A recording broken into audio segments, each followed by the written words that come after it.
kids. It's time to get some SML podcast all up in that.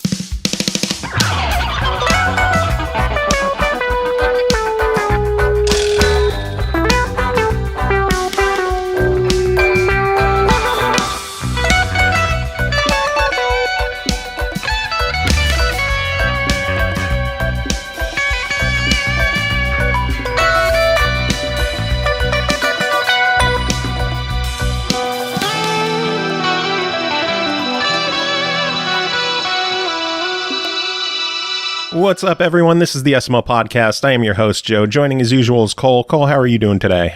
I'm alive and kicking. Well, I'm not kicking, but I'm alive. Why aren't you kicking? What did you do now?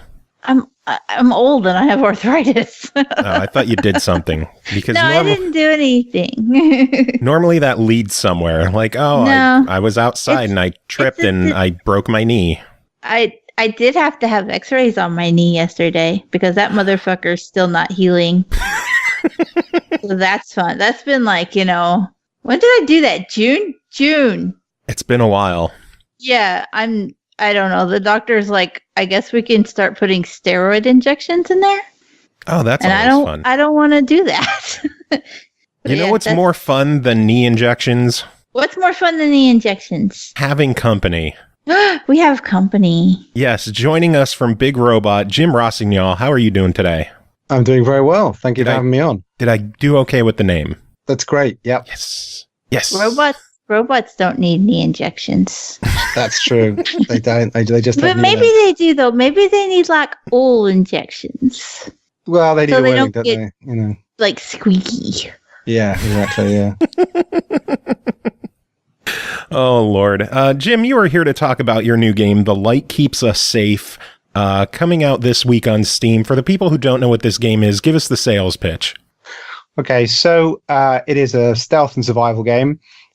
This is early access, so it's just the first step in the project, basically. We didn't want to put a gun in the player's hand this time, and so there's a whole bunch of interactions there based on light and using a flashlight that you end up upgrading to produce different kinds of light that allow you to interact with the world in different ways. And as you plunge into the world, you find that it has been taken over by evil light-fearing machines who have done something horrible to the sun and plunged the world outside into perpetual dark. And yes, you have to explore and enter the light, whatever that may be. We're not going to spoil that. Sounds mysterious as my voice decides to die out for a minute. Yeah, we're keeping the whole sort of backstory a little ambiguous, but yeah, it's told by our narrator, the fantastic Louise Stewart, and we're not telling the whole story at the start of early access. That's something that we're going to unfold as we update the game over the coming months. So you mentioned that it's told with a narrator. Does that mean that the game is more of a linear playthrough? I mean, it definitely has a structure. It definitely has an overarching structure through it. That said, all the play within it is free form. So all of the maps you can explore as you wish.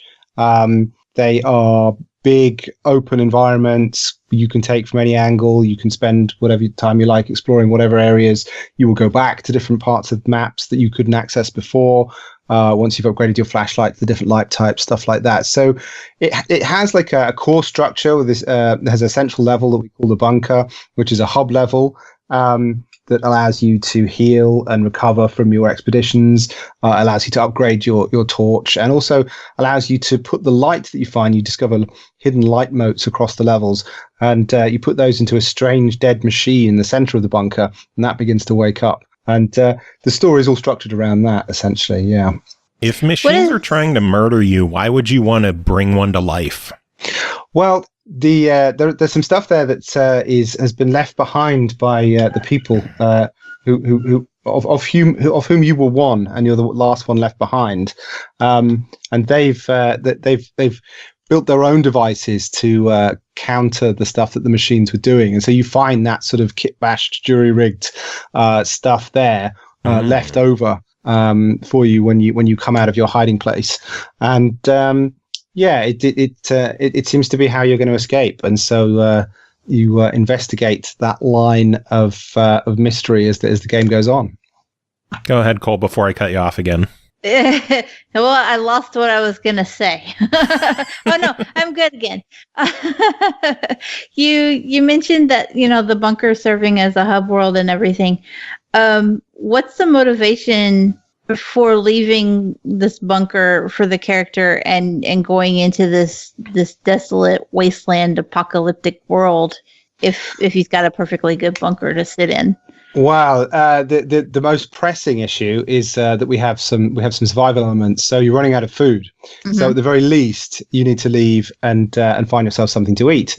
And you could go back in and just chill out and play some video games, but the machines are slowly infiltrating. They're finding their way in.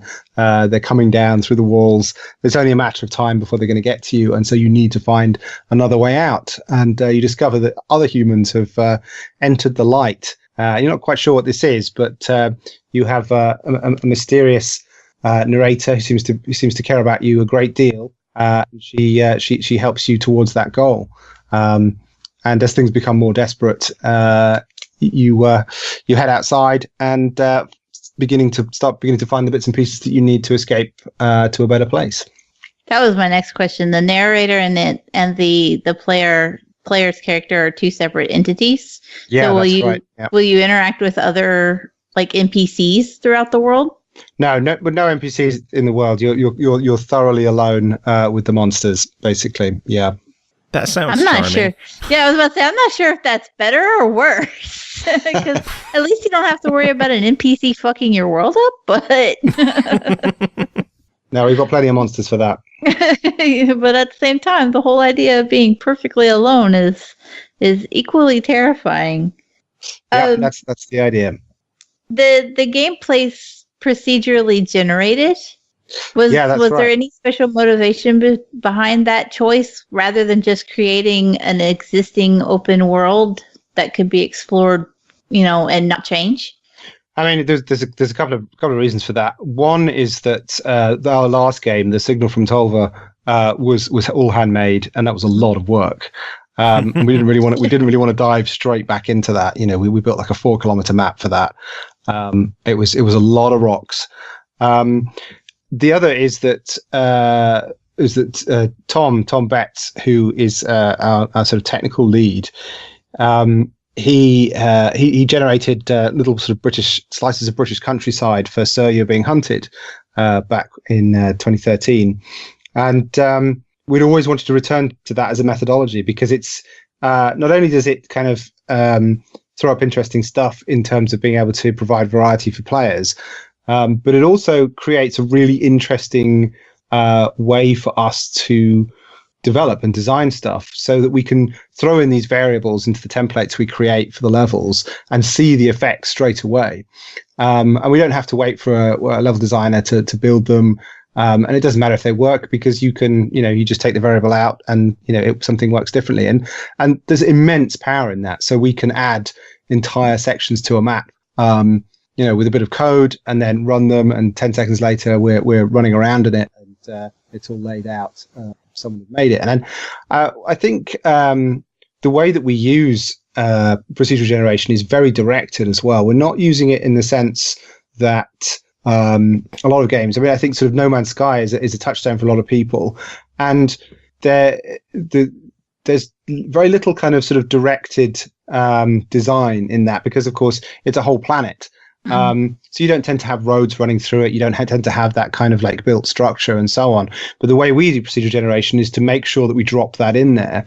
So there are roads running through all our levels and they do connect points of interest. And there is a logic to it that people will understand is the real world. I mean, we've even had discussions internally in a kind of do we even really want to talk about the procedural generation stuff that much? Because, it creates expectations that I just don't think are necessarily true of the game.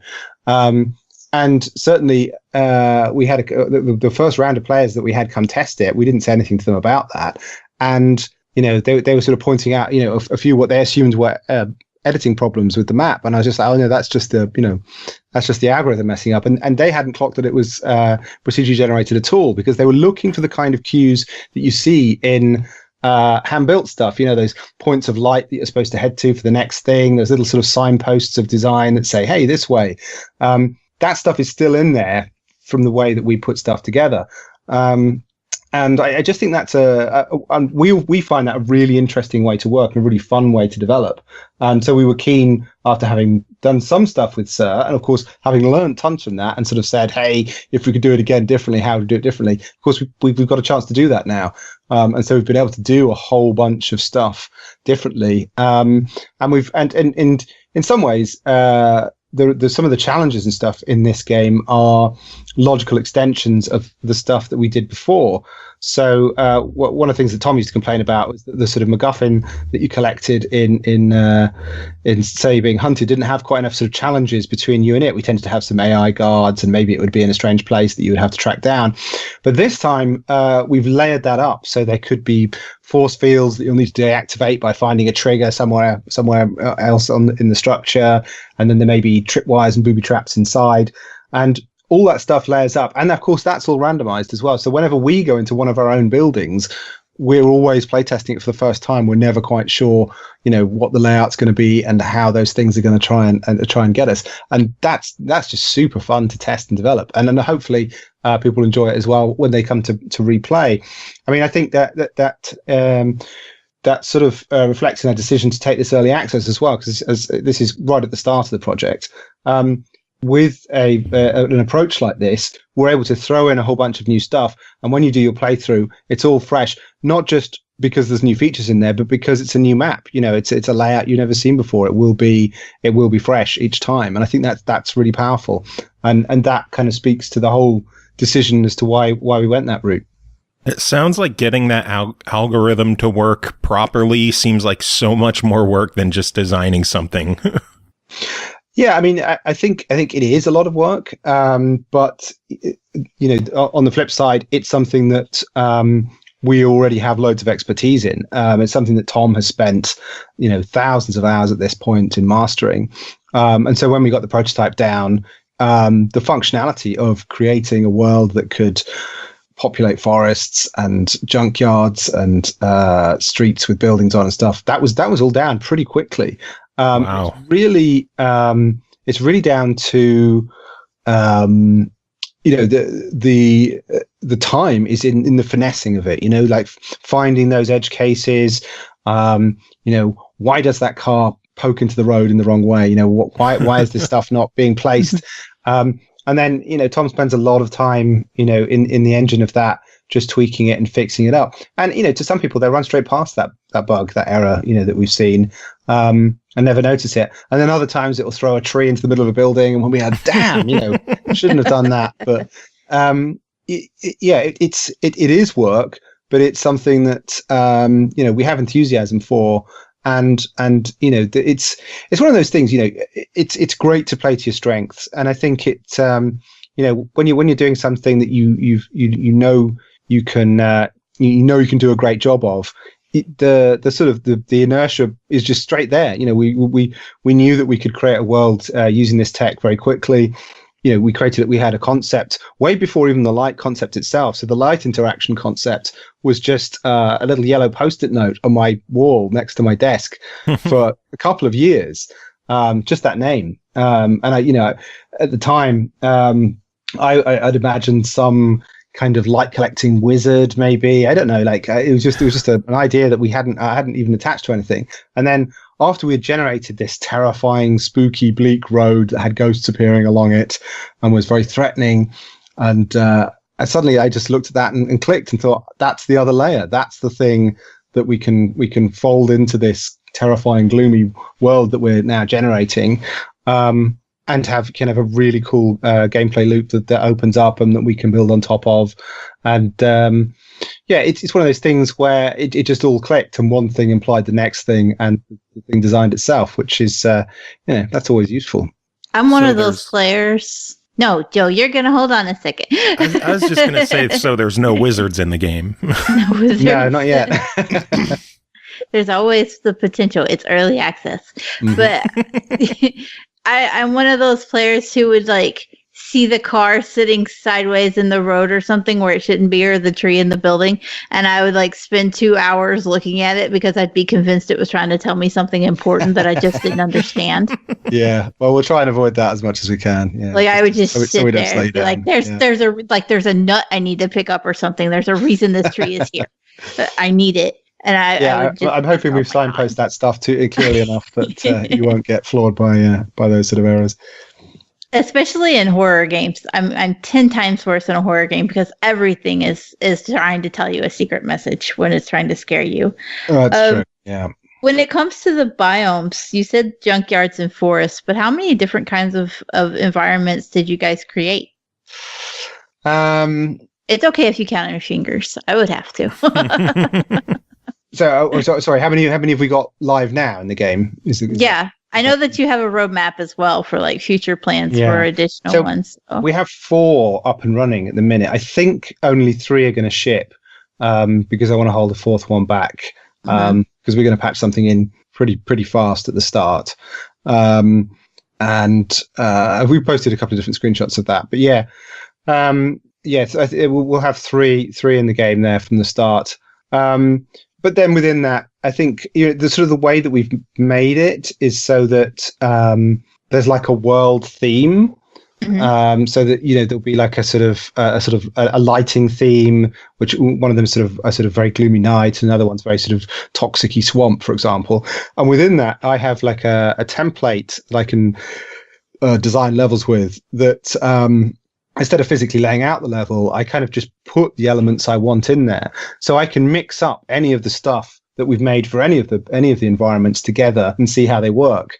So I've got a whole bunch of like crumbling, weird like semi-industrial buildings that we laid out for the first one, but I found equally using those as solitary points of interest in like a kind of much flatter swamp works well too. So we've been able to pollinate between the environments, which means that in essence they're all kind of one continuous environment. Like the sort of color and the kind of the theme is the thing that probably sort of gives the whole thing its overall flavor. But then all of the environments that we've got are able, through the fact that we're proceduralizing them,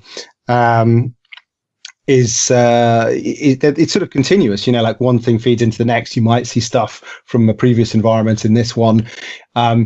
You might see it very different because we've colonized it with a whole bunch of machines and traps and weird stuff that the machines have put in there, and so you get this kind of sense of continuity and as well as a sense of difference as you move between the levels. So yeah, it isn't really, there's no real hard line between those different environments. They are there's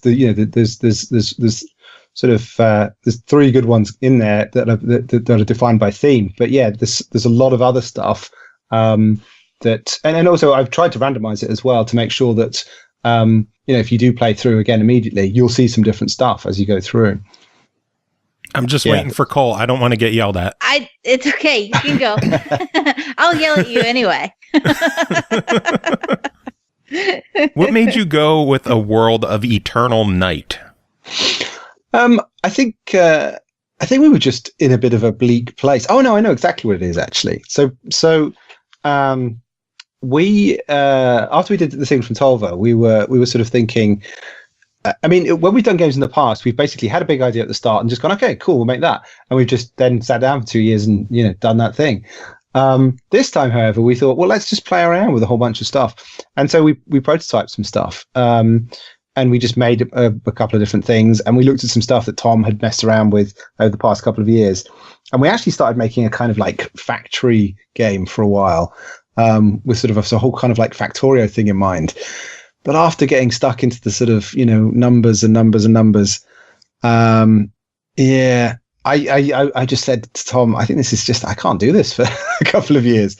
So we went back to the drawing board, and one of his ideas was he created this really gloomy, kind of scary, spooky laboratory. And again, he'd done this sort of randomized, so it essentially built its own architecture. So it was like a, kind of labyrinthine laboratory with horrible things growing in it and weird anomalies pulsing and stuff. And I said, well, this is great. This is the perfect theme.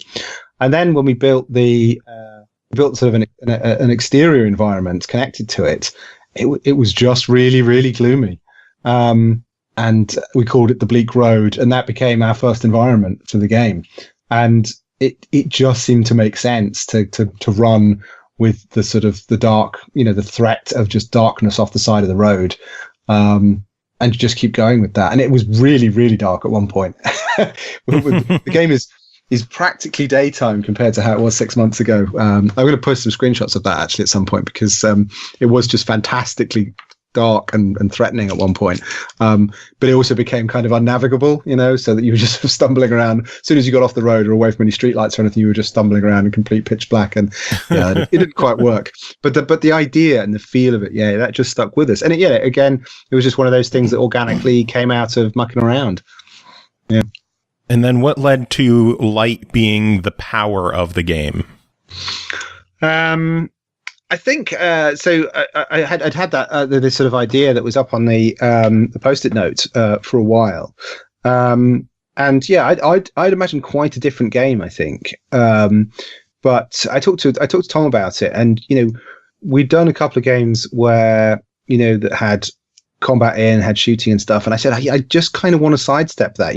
We need something that the player can interact with the world with, but I don't necessarily want it to be another gun. And Tom agreed, and he said, well, we already have a flashlight because it's this, it's this scary game, and then suddenly it clicked. The light keeps you safe. You can hide the in name the of the game. Right. So, you can hide, in a kind of like inverting your classic stealth game. You don't need to hide in the shadows. You can hide in the streetlight and the things can't get you.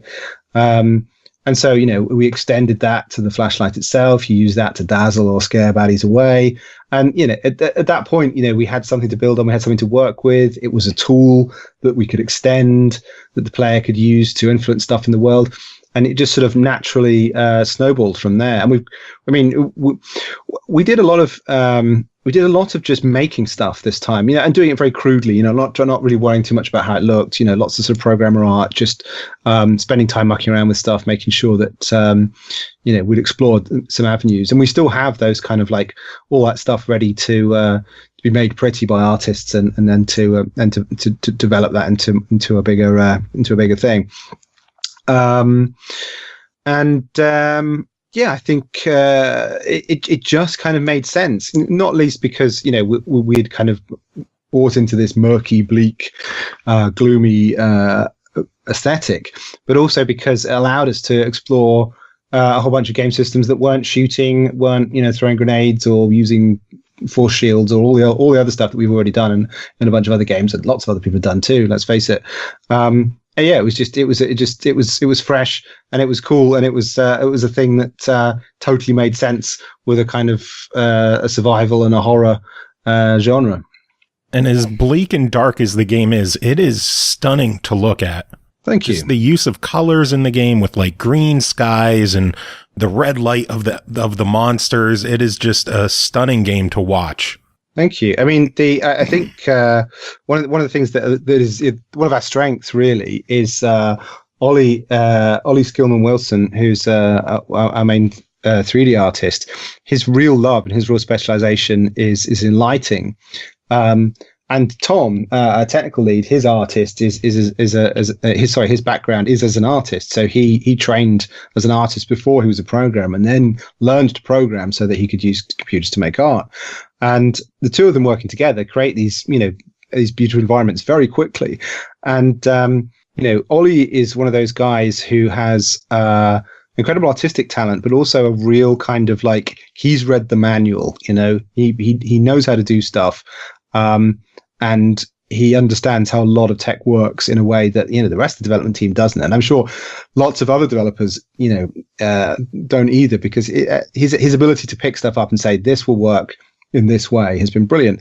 And it was, simple stuff that I think everyone's aware of, like volumetric lighting. He's picked that up and just, made it fit the game beautifully. And the results are, really striking and really clear. As I think you've seen. I was only able to put a little bit of time into the game myself. I have a notoriously awful computer, so I was just dealing with a lot of technical issues on my end. There was nothing wrong with the game at all. It's just my computer sucks. So I am dying to put more time into this game, and I got to know, are there any console plans for it? Well, plans, yes. Anything we can confirm, no. We've had we had some really nice discussions with the Xbox guys last year. We have a couple of dev kits sat under the desk. They've had a bit of use last year. They're going to have some more use this year, but that's all I can say so far. Yeah, because I think this would be an awesome game for the Xbox game preview program. We agree. But we'll see how that goes. Yeah. Nice. You mentioned the upgrading your flashlight in the hub world, and that there are some survival elements to this game. But you guys have chosen to leave crafting out, which usually kind of goes hand in hand with the survival aspect. What was the reasoning behind that? And mostly because you wanted to keep the pace up. We're not really super interested in like having to collect a whole bunch of resources and the whole kind of like farming aspect of having to know where the stuff you need to collect is and going back and get it and stuff. I personally enjoy that enormously in games, but it wasn't something we wanted to do for this. I think this is much more about keeping the momentum up, keeping you feeling, keeping things feeling tense, feeling like you're being hunted by the machines. It just wasn't a direction we want to go in. That said, my plans are to overhaul the whole loot and way in which that we use survival in the game in the coming months, but we wanted to create a framework that was simple and gave you an immediate momentum. You've got to find stuff. You've got to find things like bottles to throw to distract your enemies. You've got to find stuff to eat. You need to find bandages and meds and stuff to patch yourself up. And that's it doesn't go a lot deeper than that at the minute, because that's all the framework we needed to get you into the action part of the game. It is something I do want to expand, and I've got some plans to expand it in some interesting directions, I think. And some of that will be some unusual stuff that I don't think people have really seen in this kind of game before, but we'll come to that. We'll get to that in the next couple of months. I heard you about to start talking, Cole. I'm always just scared. I was just breathing. It's okay. Okay. Sometimes I have to breathe, Joe. How long are you anticipating being in early access? I mean, the stuff we've got sort of scheduled out now will be 6 to 8 months, and we'll just see how it rolls after that. It could go much longer. I think we did 9 months and then another sort of 6 months for a multiplayer expansion on Sir. So, it would be amazed if we didn't do that kind of arc, basically. Yeah. But, we'll see how it goes. And also, you mentioned earlier that anything goes in early access.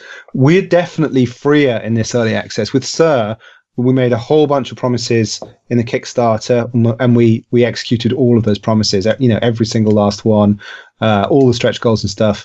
And we were super proud of that. But at the same time, that created a template we had to fill out.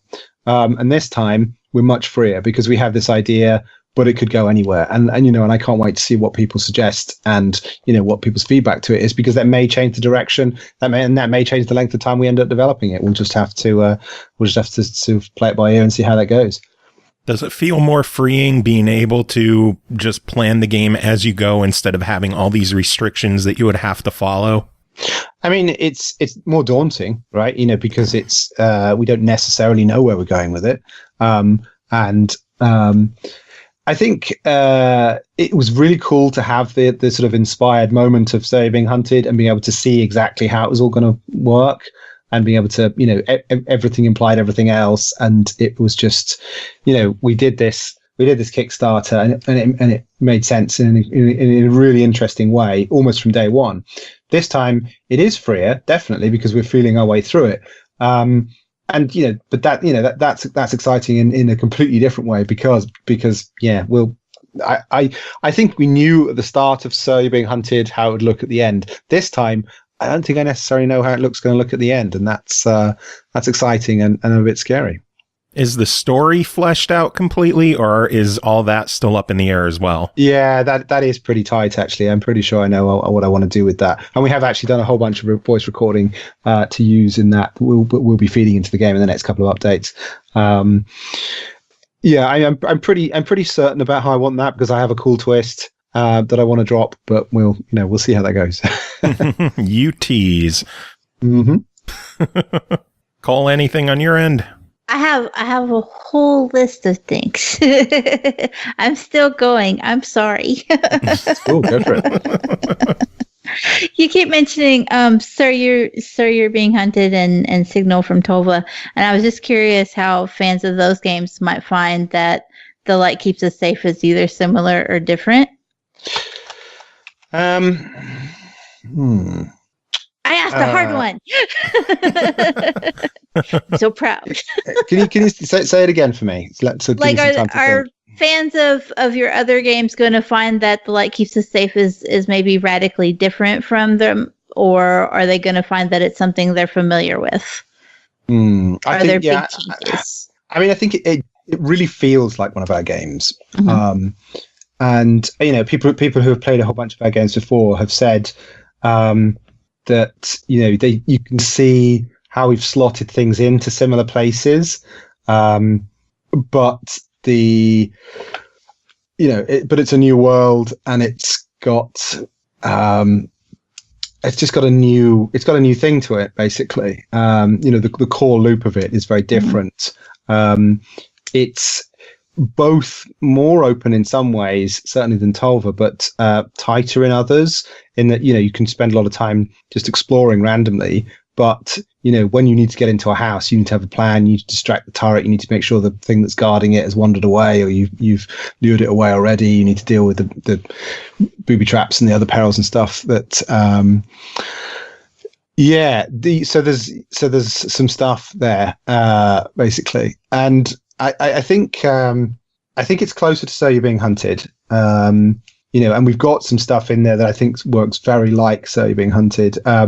We have a huge, terrifying spider-like airship that appears in one of the later levels, and that was inspired in part by a balloon that we had crewed by our enemy robots in So You're Being Hunted, and it was one of our favorite things in that game, because as soon as we added it, it became visible across the whole level. And you could see it searching around with a flashlight, or with a sort of searchlight underneath the balloon, and then the sense that you were being hunted increased enormously for just adding that one character to the game. And so it was one of those things that we knew we'd done right and wanted to revisit and do have a similar effect. And so the airship that we introduced in this it works very differently, and it's much more dangerous than the balloon in Sir. But it has a very similar touchstone, and people who have played both games have gone, hey, that does a similar thing. Whoa, it's much scarier. And that's been really fun to see, and really fun to work with. I think there's a whole bunch of stuff that we do in terms of the atmosphere of games, the kind of music that we do. We tend to be very we have quite a light touch with stuff. We don't tend to be too directed. We don't, we never have any cutscenes really. We never if we do have any kind of cutscene setup stuff, it's brief, and it doesn't railroad you too much. I think the stuff we did in Tolva was probably it was a few seconds of a robot chatting to you, and that was the most in-depth stuff we've done in that, because we just want to get people into exploring the world, and that's the thing we want to spend the most time developing.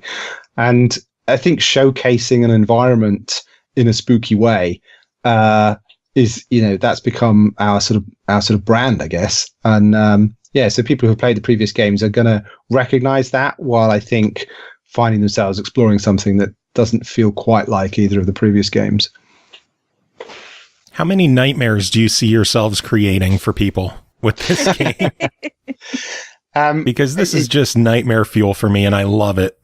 I think my nightmares are always about sort of anxiety about deadlines and stuff like that. So hopefully none of those kind of nightmares. But yeah, it is scarier than our previous games. That said, some people were just genuinely terrified of some of the stuff that happened in So You're Being Hunted. So we'll see if we can beat that and instill some more bad dreams, but in a good way. The more we talk, and you keep mentioning about Sir being hunted, you're being hunted, being scared too, the more I'm just like, I really need these to come to Xbox. I really do. Yeah, I mean, we spent a bunch of time working on whether we could get Serve to Xbox, and in the end, it was a bunch of technical stuff that stopped us. There are just certain kind of things that consoles do in terms of how they constrain how a game can work and how it can use the system, that aren't a problem on a PC. And yes, so it was chock full of that stuff. So it made it impossible to take it any further. But with Light, I think the engineering is a little different. So we'll see where we go. So there's a little bit of a glimmer of hope for people who are on console. Yeah, definitely. This time we'll. In fact, I have a meeting about it next week. So we'll see where that goes. Hearing Cole's joy as you mention a meeting. I was actually like whining to Joe yesterday. Was it yesterday or was it earlier today? I don't even remember what this week is anymore. But I was basically like, there just haven't been enough horror games this year, and I need more. Yeah, it's been oddly light, hasn't it? On horror this year. Well, because we're getting ready. I don't know if I'm even supposed to mention this yet. Oh well, we're getting ready. Yeah, we're getting ready to do the Halloween giveaway for the show that we do annually, and so Joe gets a bunch of scary games to give away, and he's like, "Oh, well, we need your ideas for the scary games to put into the giveaway bundle." And I'm like, "But there weren't that many this year." And I'm sitting here like rambling off all these games, and they were last year. And he's like, "Nope." I'm like, "Shit." Yeah, that's a tricky one. That was a bit of a tangent. I'm sorry. No problem. I'm prone to those. And then I lost my place in my notes too because I got off on that tangent. Were you doodling again? I was totally doodling. I made like a whole total little like ink picture down here. I'm so proud of myself. That's good. It's good to doodle. I crosshatched and everything. Yay me. It's nice that you keep yourself busy during interviews. I have to keep my hand busy, or otherwise, if you think I get distracted and lost now, oh Lord, it would be a million times worse if I was just sitting here staring while we did. So off the topic of the game for a little bit, what kind of games are you looking forward to this holiday season? There's so much stuff coming out in the next few months. Anything on your radar that you're looking forward to? It's gonna be Red Dead Redemption 2 for me, I'm afraid. I haven't sunk much time into open world games for a while actually, and I can't quite remember the last one that I really spent a lot of time with. But the first Red Dead Redemption was something that just ate me alive, and I can't wait for that to happen again. I hope I have enough time with everything else we've got going on to really sink it hugely that. And then as for other stuff, since I stopped being a games journalist, it's been really interesting to be surprised by games. And I expect it'll be something that I pick up in this sort of rush that we'll get now between now and Christmas, that will really, sort of make the most of my time. The game that we've been playing internally in the studio is Crytek's Hunt Showdown, which is multiplayer. Again, Cowboys actually. Cowboys versus the Supernatural. And we've had an amazing time with that. And that's in early access and being updated at the moment. And I'm super interested to see where they go with that, because it's done some stuff that I've really enjoyed and I'm really excited about. And I think the sort of tone of it and the tension of it and the way it mixes PvE with PvP is just pitch perfect. I think in fact, I would go as far as to say I think it's the best thing Crytek have done, and I'm super excited about seeing what they do with it in the coming months. That is some high praise. Mm. Could that inspire any kind of multiplayer aspect to the Light Keeps Us Safe? No, we definitely won't do any multiplayer on Light.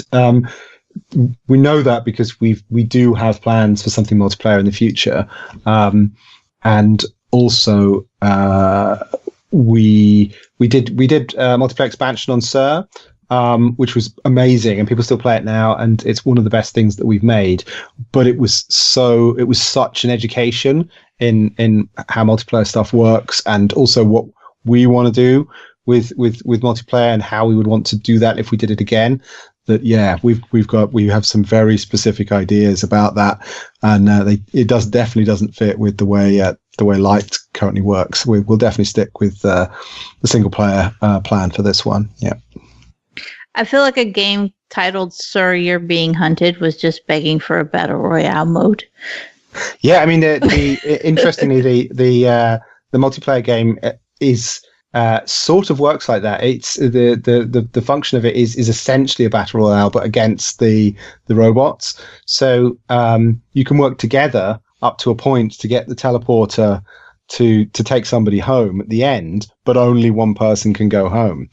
So at some point you turn, and you know that created a really cool dynamic. As I say, it's one of my favorite things that we've done. I think it was a really cool design, and yeah, that will definitely inform multiplayer things that we will be interested in delving into in the future. That's pretty cool. Yeah, that's a pretty creative element, because there are other games like that, like the survival DLC for The Division gives you the option to work together, but everybody's just an asshole and immediately turns on you. So yeah, I think it's like the asshole point, isn't it? Like, at what point does that happen in your game? If it's straight away, like there's a game where there's a time limit where you have to work together at least a little. Yeah. Before you get to go full blown asshole. Yeah, I mean the hunt kind of mixes that up, but you pretty much have to work together to kill these bosses, and then after that, it becomes a little more ruthless. But yeah, I think we're super interested in that kind of dynamic in a game, and we'll see where we are in a year's time. But I would love to explore that kind of concept a bit more in the future. Nice. Are you a fan of true co-op gameplay, or are you more of a fan of the asshole co-op gameplay? I like both.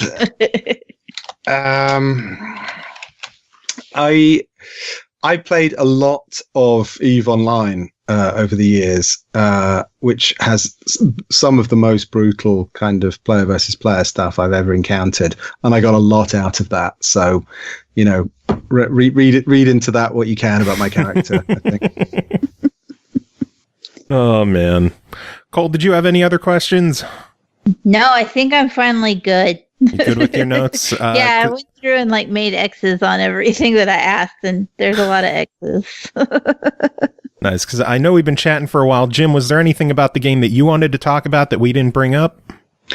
I just, if people are interested, I would say, go over and have a look at our Steam page, check out the roadmap, check out the videos. There's going to be a whole bunch of stuff streamed and videoed and generally put out over the next couple of days. So, if you're interested, wish lists, and I would say this about all games that you want to support and that you're interested in on PC. Wish listing is super important to the ecosystem, particularly for indies. So if you are interested in a game, please do wishlist it on Steam, and if that happens to be our game, then big thumbs up. That would be really cool. What does wishlisting do to affect wishlisting? Wishlisting basically emails people on the release of that game.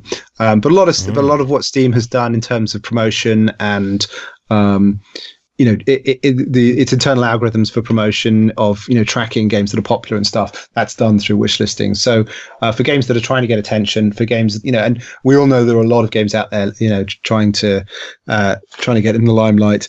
If you want to support a game, the best way is to wishlist it on Steam right now, in terms of what you will do for it, in terms of its position on Steam and how more eyes will end up on it.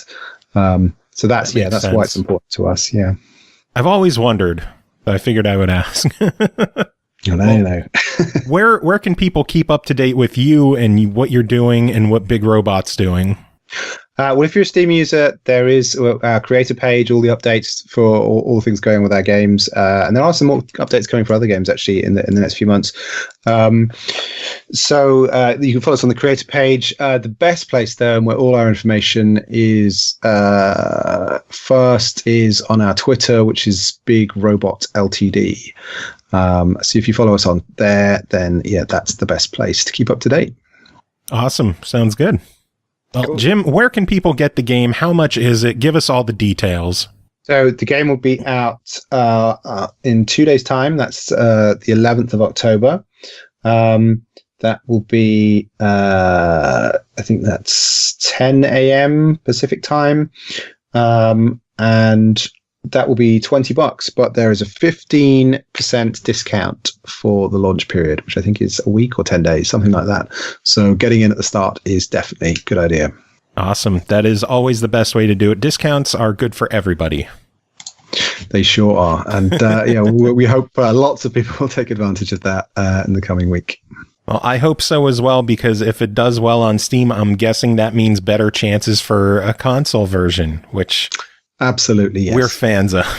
Yeah, I was about to say if it launch discounts are good for everybody, but they're better on Xbox. So, Well, let's hope we see a launch discount on Xbox in the coming year.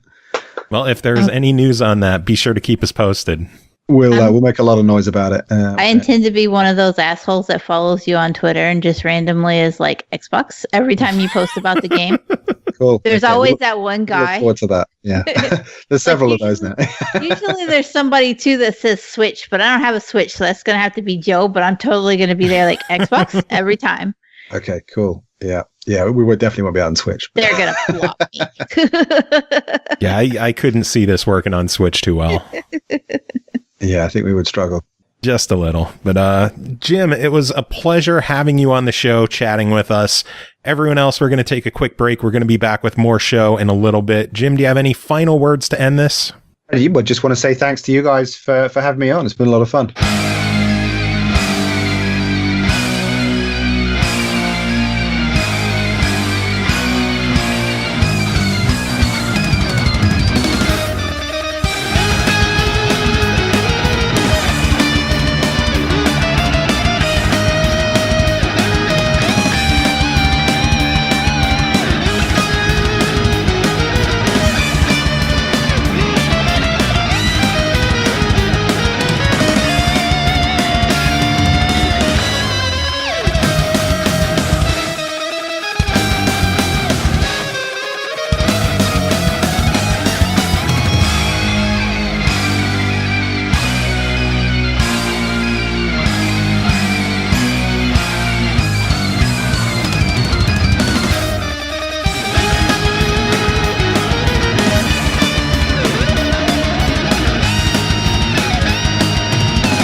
Welcome back, everyone. Thanks for sticking around. Another thanks to Jim at Big Robot for joining the show and chatting with us. We do have a lot more show to take care of, a lot of games to talk about. We are starting things off. Norg, you're here. How are you doing, buddy?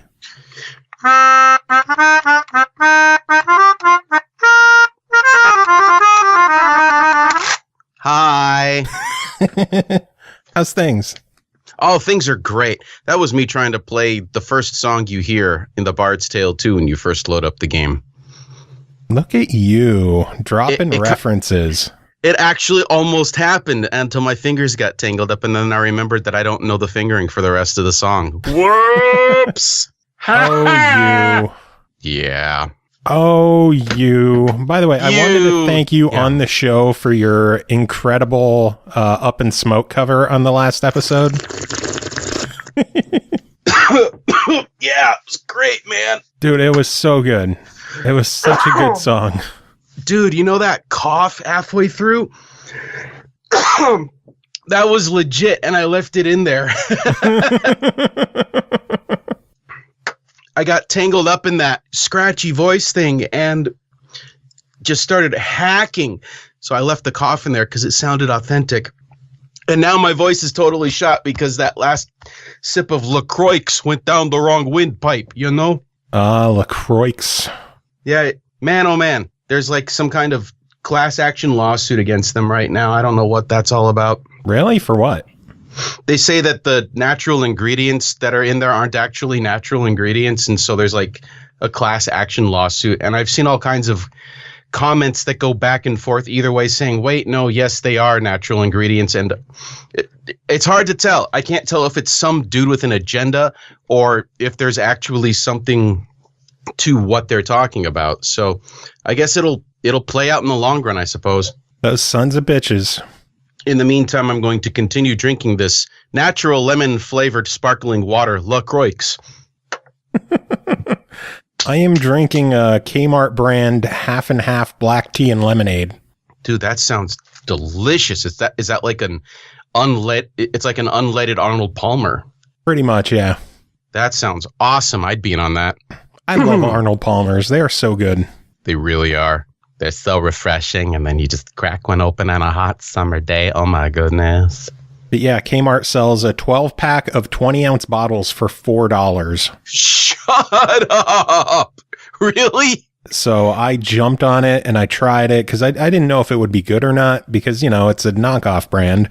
But, right. It's pretty damn good. So I've been buying it since. Jeez. It's too bad they closed most of our local Kmarts. I would get on that. I figure the 5 calories in the bottle of this is much better than the 4,000 calories in a can of soda. Yeah, probably. I mean, if you're going to weigh and compare or count calories or some crap. I'm fat. I have to. So am I. And that's why I'm drinking 0-calorie natural lemon flavored sparkling water, LaCroix. Instead of the 4,000. Instead of the 4,000 calories in like a cider or something. This episode of the SML podcast brought to you by LaCroix. Is it carcinogenic? We don't fucking care. Oh, God. I love when you're on the show, George. Sup, yo. I love being on your show. I need to do it more often. You do. It is such a blast when you're here because things just go off the rails. Completely. I am expecting your review to go incredibly off the rails. Dude, can I tell you a story? I know I've told you this story before, but I want an opportunity to tell it to like everybody who's listening. Sure. So check this out. I think I was somewhere between the ages of 10 and 12. And I was an avid Commodore 64 user. And I still remember the day that I brought a metal chair down to the front door and sat by the front door of my house, waiting for the UPS person to show up with my cash on delivery package. Oh, so that COD. COD, baby. That's how far back this goes. Damn. Because so that I could finally play and have my own copy of The Bard's Tale, Tales of the Unknown. And of course, failure to be at the front door when the UPS person arrived would likely mean missing the delivery, and there was no way I was going to risk that because, you know, back in those days, they would lightly rap on the door and then run away fast so that they wouldn't have to actually deliver the package. It'd be like a... Hello? Never mind, bye. Is anybody home? No, okay, bye. Yeah, pretty much. So I sat there all day until the delivery showed up in the late afternoon, and then finally got the game up and running, made my first party, ventured into the mean streets of Scarborough, and party wiped within 5 minutes. Low-level characters starting out had a very low rate of survival, and I'm sure to any adults who were playing the game at the time, that was part of the fun. As a kid, it was frustrating as hell, but that did not stop me. And I kept at it, made new parties, and eventually discovered that if you used the pre-made party's bard, you could steal the fire horn off of it. On the Commodore 64, though, you didn't see how many uses the fire horn had. So I thought this was an unlimited use item, and I would just sail around town, blowing the stuffing out of anything I ran into. And then I thought, okay, here we go. I'm climbing through the sewers. I'm doing great. And I come up against like a whole bunch of like zombie type characters, and I go to use the bard's fire horn because I'm on this, and it's gone. What happened?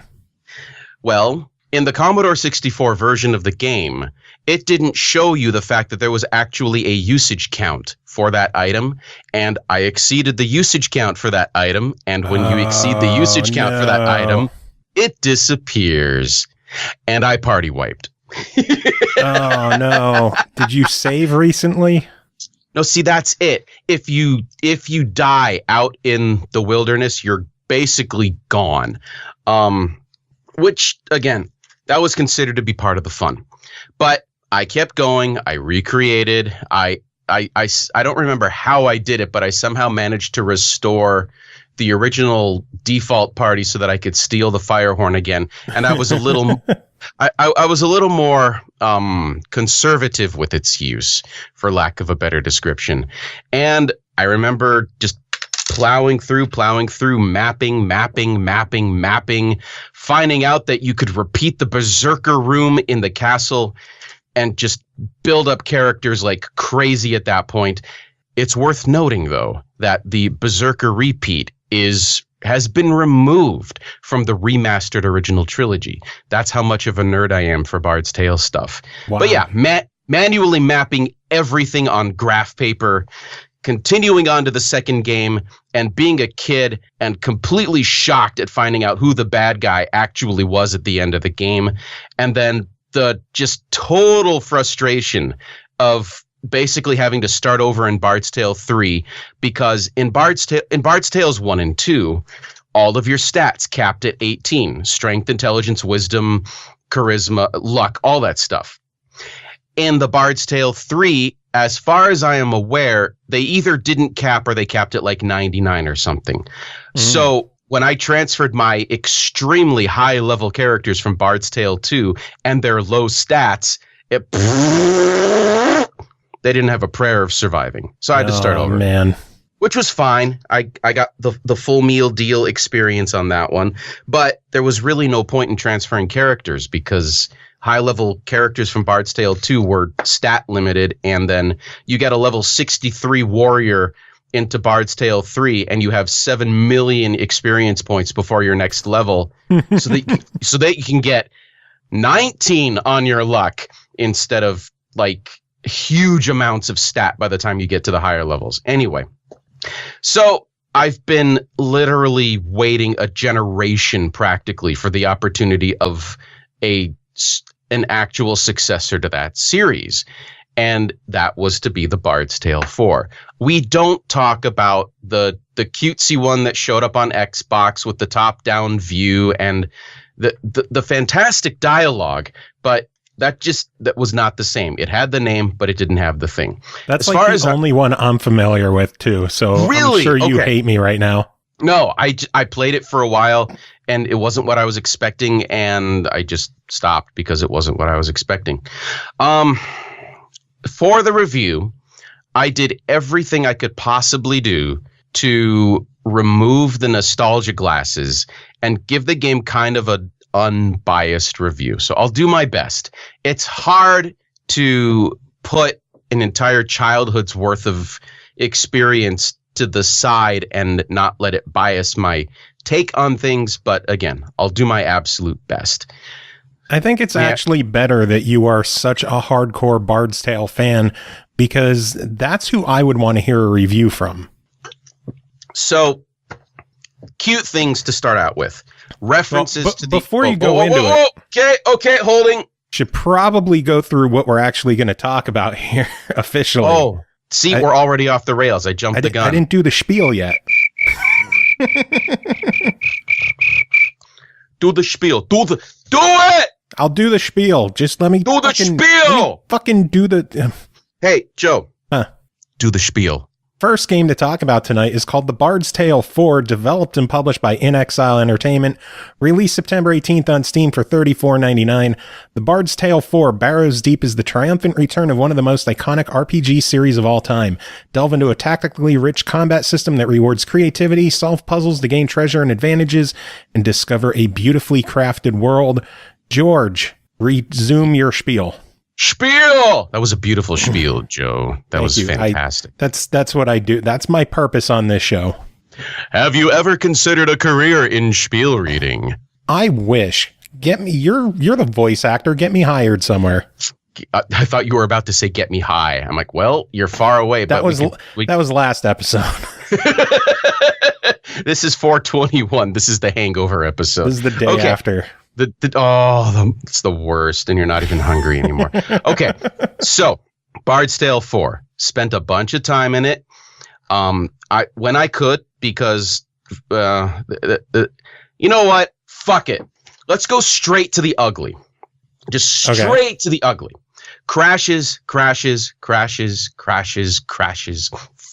crashes. Crashes after combat. Crashes after conversation. Crashes after walking for long periods of time. And back to the desktop we go. And back to the last save point, which was a really long time ago because they have employed a system of save tokens which are scattered relatively far in between each other. So that really ticked me off. The only other item on my ugly list, by the way, for those of you who are new to me, I have a good, a bad, and ugly for almost all the games that I review for Joe. The only other item on my ugly list was that, and I'm not sure exactly how to describe this, but all of the combat is basically pre-planned and there for you. Unlike the original trilogy, as far as I could tell, there are no random encounters. Everything has been preordained for you. It's like playing a Lunar game where when you walk into a dungeon, all of your encounters have been set out for you and they're already there and you know what to expect. The game guides you from point A to point B with a little bit of side questing and exploration involved, but the notion of the possibility of an open world, which, if I recall correctly, was something that was bantered about in the Kickstarter plans, is pretty much not there at all. It feels a bit like a bait and switch, especially when one of the taglines in the Kickstarter is "Explore Skara Brae like never before." Well, you can, kinda. It's a ruin of the underground version of Skara Brae. So yeah, and I feel like we've already been to the ruins of Skara Brae because we did that in the Bard's Tale 3, which, if I recall correctly, most of the original creators were not involved in. So how much of that you want to call canon is up to you. Now, that ends my massive rant of ugly things. My bad list is long, so let's get right into it. So you're going to save the good for the end. I'm going to save the good for the end because I want to end on a good note, and I really want to end on a good note, and there's a reason for it. All right. So we're going to downgrade back to the bad. The frame rate drops were really irritating and prevalent and everywhere, and sometimes in places where it didn't seem like there was an awful lot happening graphically, and that interrupted the flow of the immersion of the game quite regularly and quite a bit. So I don't want to give away too many spoilers, but very beginning of the game, when you've seen something happening and you take over, the first instant you try to move and look at something, it chunks along, and then eventually it catches up. And then frame rate drops and chunking just happen sporadically. Adjusting my graphic settings did not seem to do much to mitigate that. Simplifications in the stat system, I think, took away a bit from the flavor of the original trilogy. Instead of having all of the usual Dungeons and Dragons stats, strength, intelligence, wisdom, endurance, or constitution, luck, I forgot dexterity before, and dexterity should have been there before. It narrows everything down basically to 4 stats, and in order to improve any of those stats, it's all tied to gear. Is that a bad thing? I don't know. It didn't feel like what I was expecting, so it kind of felt a little bit weird. Character customization was a huge and varied part of the original trilogy. I didn't go back to count exactly how many character races there were, but I felt like it was somewhere in the neighborhood of 10. And like everything from humans to elves to half-elves to dwarves to did I get half elf? I think I got half elf. You had half orcs, which no one had half orcs in their games. That was awesome. And most of that has been stripped down for this particular game. So as the guy that played the old games, coming into this and seeing it simplified down to basically like 4 races, I get that it probably makes the game more manageable as far as mechanics go, but I didn't like it. So there, I said that. The masteries sort of take care of it a little bit, but it's supposed to be the same world. So where are all the half orcs? Where are all the crap? Now I'm forgetting what the rest of the races were. But I think hobbits might have even been a part of the original trilogy for all I can remember. But it's a little bit inconsistent, and that was, I'm sure that was noticeable to diehard fans like me. Inaccuracies in the gauging of enemies by their aura. Every enemy had an aura like red, green, yellow, orange. It was basically to tell you whether the combat was going to be easy, moderately difficult, or you are proper fucked. And the things that characters will say about them also are represented by the aura that they see.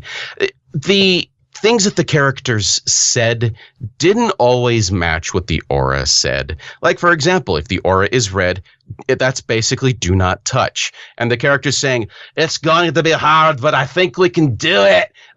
No, don't do it, because it's red and red is proper. Shit wrecked. Pretty much, red is party wipe for and not like with toilet tissues and like a group of poop. No, it's total death. Maybe your character was just optimistic. I realized like the 4th time I said party wipe that could be taken the wrong way, and then I just had to run with it. Oh, you. Now, I can see why it was necessary now versus the old days where you walked into a battle with 99 whites and got plowed. Party wiped. However that may be, the system inaccuracies there kind of led to some really comical results. And by results, I mean death and relocation to the previous save point.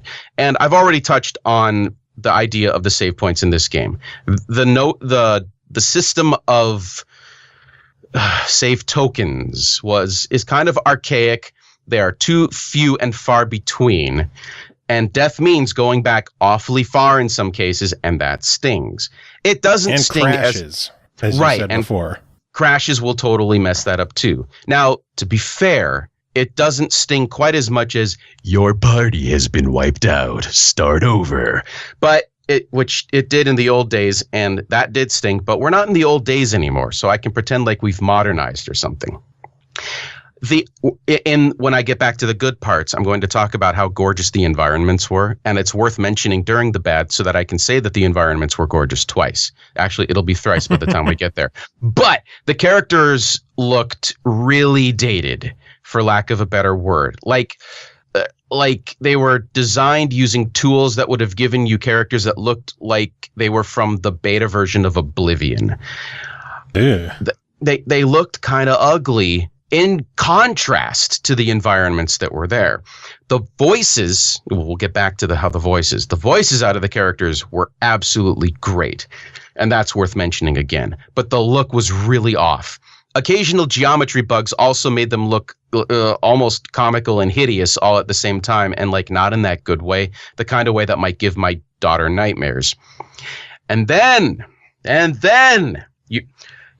for all of the games that I've reviewed for you, Joe, take a stab at what you think my favorite critique is. What do you mean your favorite critique? One of the ththings that I hate the most. Oh, God. You're going to know it as soon as I say it, but take a stab Probably. at it. I'm lost. Okay. Dude, we do so many games on this show with so many positives and negatives that they're all a blur. That like anything, I'm going to forget this in like 20 minutes. You're probably right. Okay. Yeah. I'm going to back away and say it loudly so everybody can hear me. Okay. Okay. Are you ready? Are Yes. you ready? Yes. Can you hear me? Yes. Are we good? Yes. Load times! Load times! Yeah. They forgot to build the Commodore 64 fast load cartridge into the mechanics of this game. Jeez. It took I tried to clock it and I got frustrated and went to look for something to drink after about a minute and a half of waiting to get out of the tavern and into the streets. Like I was so close to dumping that into my ugly category. It was that frustrating. Just load times on modern machines with 1.5 to 2 minutes for load times just broke me. Did you want to stand back and scream again? No, because that'll hurt in the morning if I do it again. Inventory management. By the way, this is the last item on my bad list. Inventory management doesn't exist. There are no middle managers here. They've gone full ham on just workers and the metaphor's not working. There is no inventory management. There is an inventory, which is good. You can hold stuff. You cannot sort or filter or really rearrange in any kind of functional way. It's like trying to find a USB mini, not micro, mini cable in my colossal mess of a garage. I know it's there. I really need it. And I'm never going to find it, so I just give up and go do something else. It was frustrating. Buy a new one? Pretty much. That's what Prime Now is for. That item also almost made it into my ugly list too, because I was so ticked off. I was almost as ticked off about this as I was about load times. Frickin' load times. I mean, seriously. Okay. I got all that out of my system. Should we discuss the good? I think we should discuss the good because there is some good. So let me hear. What did you enjoy about the Bard's Tale 4? Okay. So loading up the game, loading screen, seeing a guy not actually playing an instrument, but kind of talking and singing along. Okay. That was cool. Like an actual live actor singing a song about the thing. That was cool. You get into the game, and very quickly, you've gotten a short history of the entire world. And it was thorough, and it definitely felt like a Bard's Tale story based on all of the lore involved. The turn-based combat and style and the grid actually worked fairly well. I saw that criticized pretty heftily, and yeah, the computer AI was sometimes just stupid beyond recognition. But by and large, it actually worked, and it made for a good combat mechanic. It made you think about what you were going to do, and I liked that. The ability trees were extremely interesting to look through, discover, and build upon. That was also fairly heavily criticized, and I didn't get the criticism as much. I did get it when people were frustrated that you gain levels, you get a few points to spend in the ability tree, and all you get for it are stat boosts, and you don't get new abilities. Okay, yeah, that's frustrating at times. But by and large, the ability tree was a really fun added mechanic to this modernization effort. Bards gain power by drinking booze. Let me say that again and reiterate why the Bard has always been my favorite character whenever playing Dungeons and Dragons or anything for that matter. Bards gain power by drinking booze. This game is doing it right on that front alone. Just the whole idea. Okay, nerd time. In all of the original Bard's Tale games, the description of the Bard always included the phrase, when the going gets tough, the Bard goes drinking.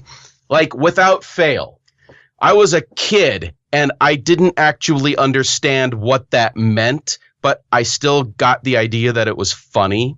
Like, when I would go into the bars in the Bard's Tale 1, I'm like 11 or 10 years old. No clue what I'm doing. And it gives you a list of beverages to choose from, because in the original trilogy, the Bard had to charge his or her voice by drinking something. Otherwise, her voice goes dry, and they can't sing any more songs. And the songs were integral to the game back then. And of all the things that were on the menu, the only things I really recognized were wine or ginger ale, because ginger ale was an option. I didn't really know what ale was. I didn't know what mead was. So I always went with ginger ale because I was that guy. And actually, it took me a while to get into the sewers, the cellars of the first game, because it never occurred to me, oh, I should ask for the thing that doesn't match all the other bars in the... Anyway, that's another story for another time. So yeah, bards gain power by drinking booze. This is why... it works. It fits. I mean, this is probably why the mini bosses were so successful. Except that was Sparks, I think. Okay.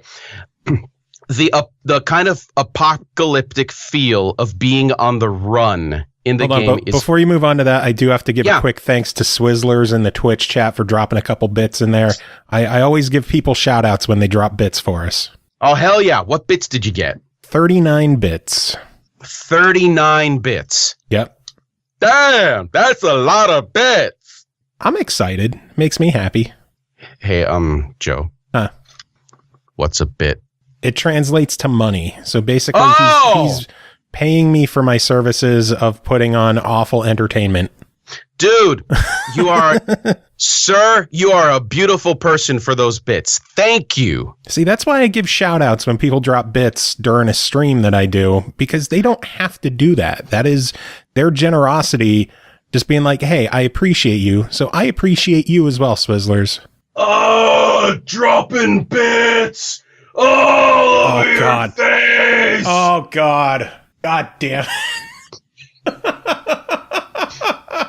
I don't know if anyone's going to get that. But anyway, the apocalyptic feel you were saying?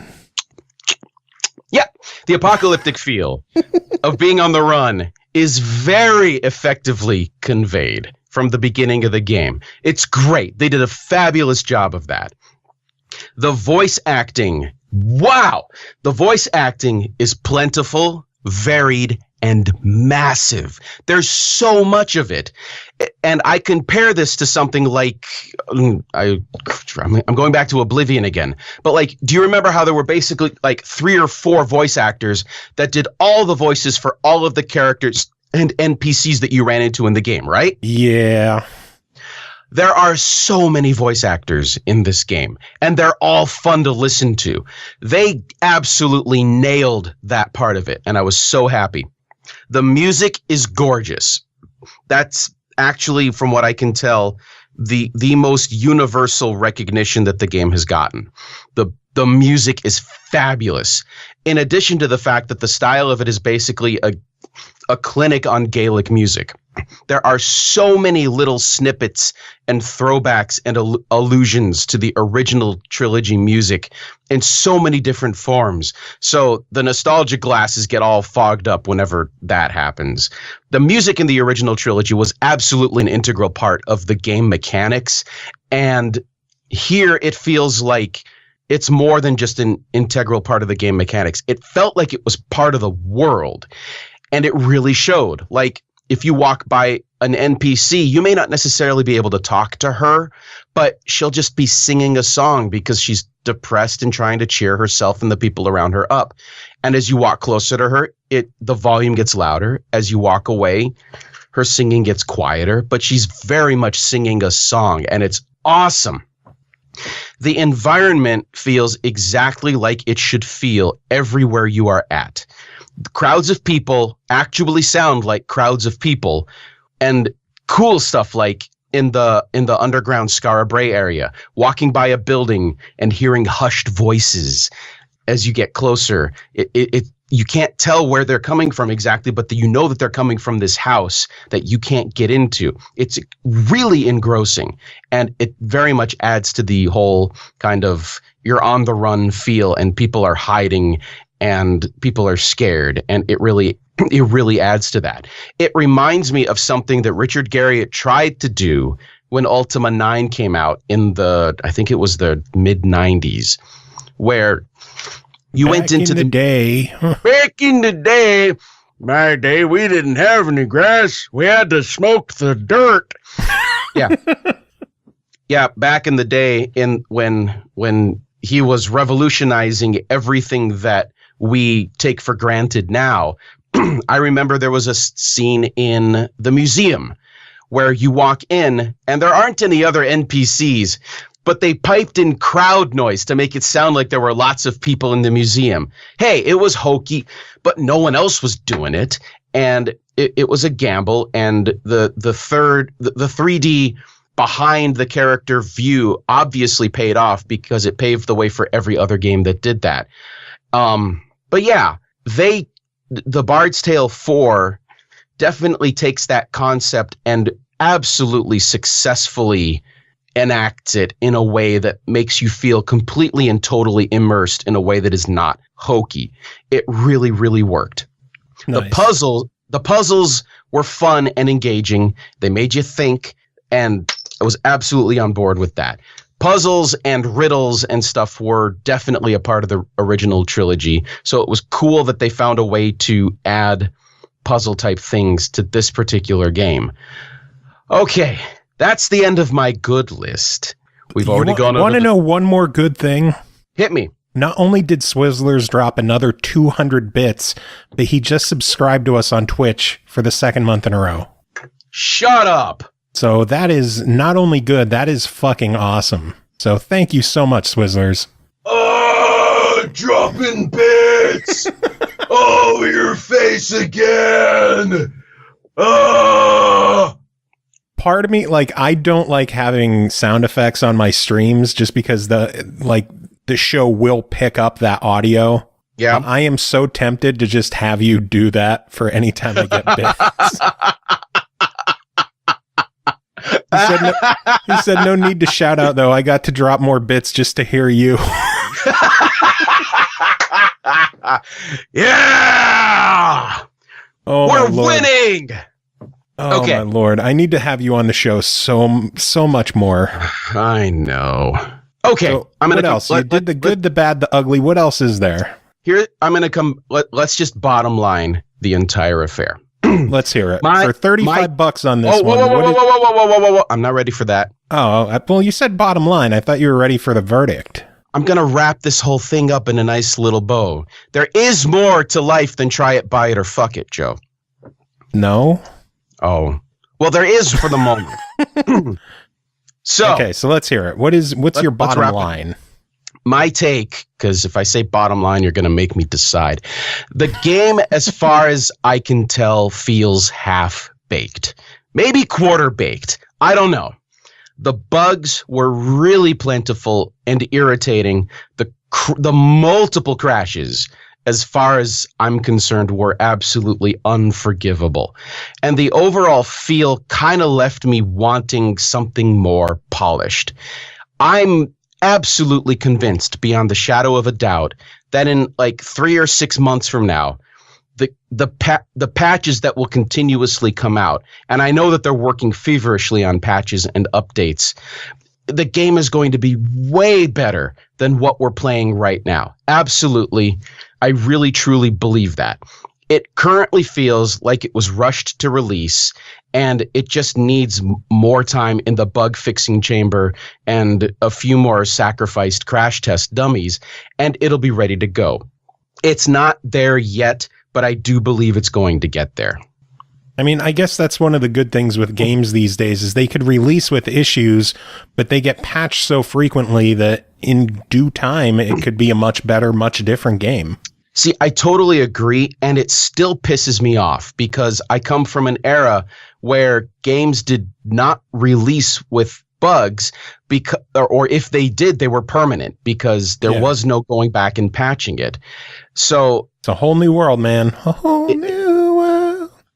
Sorry.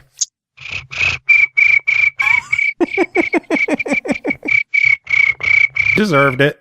Yeah, you earned that one. So now we're on the verdict. We're on the verdict. Here it is. Ask me the question. Ask me the fucking question. All right, George, I got to know the good, the bad, the ugly, the bottom line, $35 on this. What do you think of it? Try it. If the bugs tick you off now, come back in 6 months and try it again, because I am willing to almost bet money or bits that it's going to be a way better gaming experience. I really, truly believe that. Do you want to come back in 6 months and let us know? You know, why don't let's look at our calendars and see what's going on. Let's see. Google Calendar. What's 6 months from now? That's April. 1, 2, my. 3, 4, 5, It's 6. April, What's your April look like? Let's see. April. Oh, no, that's March. We don't need to look at March. April. Well, hey, my birthday's in March. March is good. Just suck it. Let's see. I don't remember when Orthodox Easter is next year. It could be the same. It could be different. I don't know. But we can certainly pencil something in. You call my administrative assistant and we'll get something set up and everything will be fantastic. All right. So sometime in April, we're going to get you back on and get your second thoughts on Bard's Tale 4. Yeah. In fact, I'm actually going to make sure that I set myself a reminder for beginning of March to start really diving into it again. Nice. Here we go. New event. We're going to call it an all-day event. Start Bards, not bars. Although that's pretty funny. Tail, not take, tail. Swipe, you fail. Start Bard's Tale 4 again with patches. Now, that's not to say that I'm not going to keep playing it, because I'm probably going to keep playing it. But if for some reason I've fallen off the bandwagon by then, that'll be a reminder to come back to it. Nice. There you have it. So it sounds like if they take care of the technical issues, this could be a winner. Absolutely. Nice. Definitely. No doubt about it. I have full faith in their capability to turn the ship around and make something absolutely fantastic out of it. I think they've got all of the components there.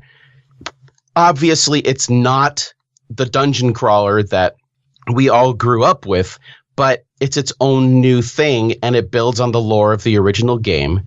And it's like 30 years later or something, so they're allowed to do different things with the available technology and try to make something new and exciting.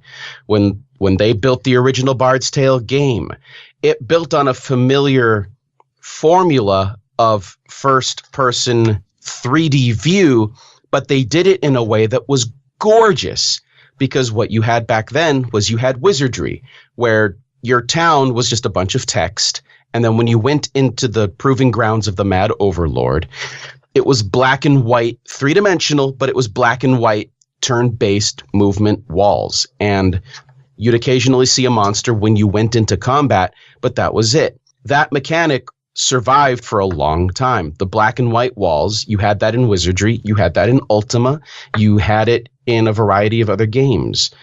But the Bard's Tale made it pretty. You had environments, you had skins, you had sewers where the walls dripped slime. You had Mangar's castle, where there were faces in the walls and they looked at you and their eyes glowed. Like, they really upped the ante on gaming of the era. And I think they've got it here too. They just need to make the thing run more consistently for everybody, which I recognize is not easy, because different PC requirements are all different for everybody. And having said that, that's been kind of the universal criticism, is that it just crashes way too much and the frame rates drop, and it just needs more time in the oven. Well, in a couple of months, we will definitely revisit this, and I'm looking forward to that. George, it is always a pleasure having you on. I think this is officially the longest review we've ever done on the show. So, oh man, congrats! How long have we been at the record? Thank you. Since we came back from break, it's been 42 minutes. Oh crap! Yeah. So, I blame all those bits. Yes, that's clearly the only reason why we went long. Totally. George, do you have any final thoughts to wrap it up before we move on? I I am a bard, and I think it's time to go drinking. All right, moving on. We got Pernell Vaughan here. Pernell, how are you doing? I'm doing good, though I totally just kind of ruined everyone's day over here by resurrecting Yami and Laurel. Because you had to do it on the show as well, didn't you? I did. Everyone can suffer because I suffer. So when I suffer, you all have to suffer. Bitch. You son Yami. of a bitch. I'm feeling yawny. I'm feeling yammy. We're not going down this rabbit hole. We're not. It's a great rabbit hole, though. You got to admit. It's got carrots. It's got cool TV. You can party Buster style down here. Anything goes. Very true.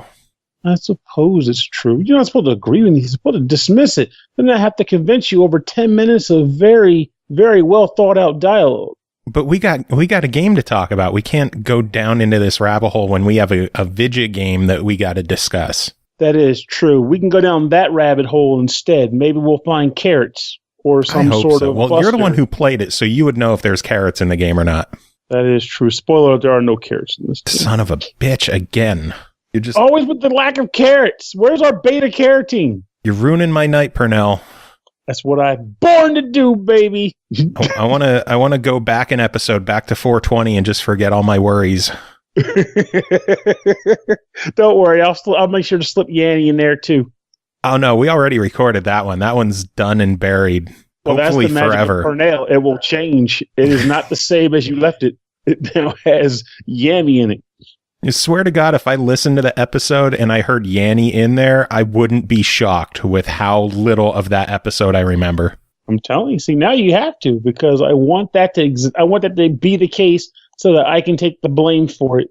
And you can never doubt my magic powers again. It's just fact. Oh, Pernell. You cheeky bastard. Hey. Anyway, you are here to talk about a game that is called Valthirian Arc Hero School Story, developed by Agate, published by PQube Limited, released October 2nd on Switch, PS4, and Steam for $14.99.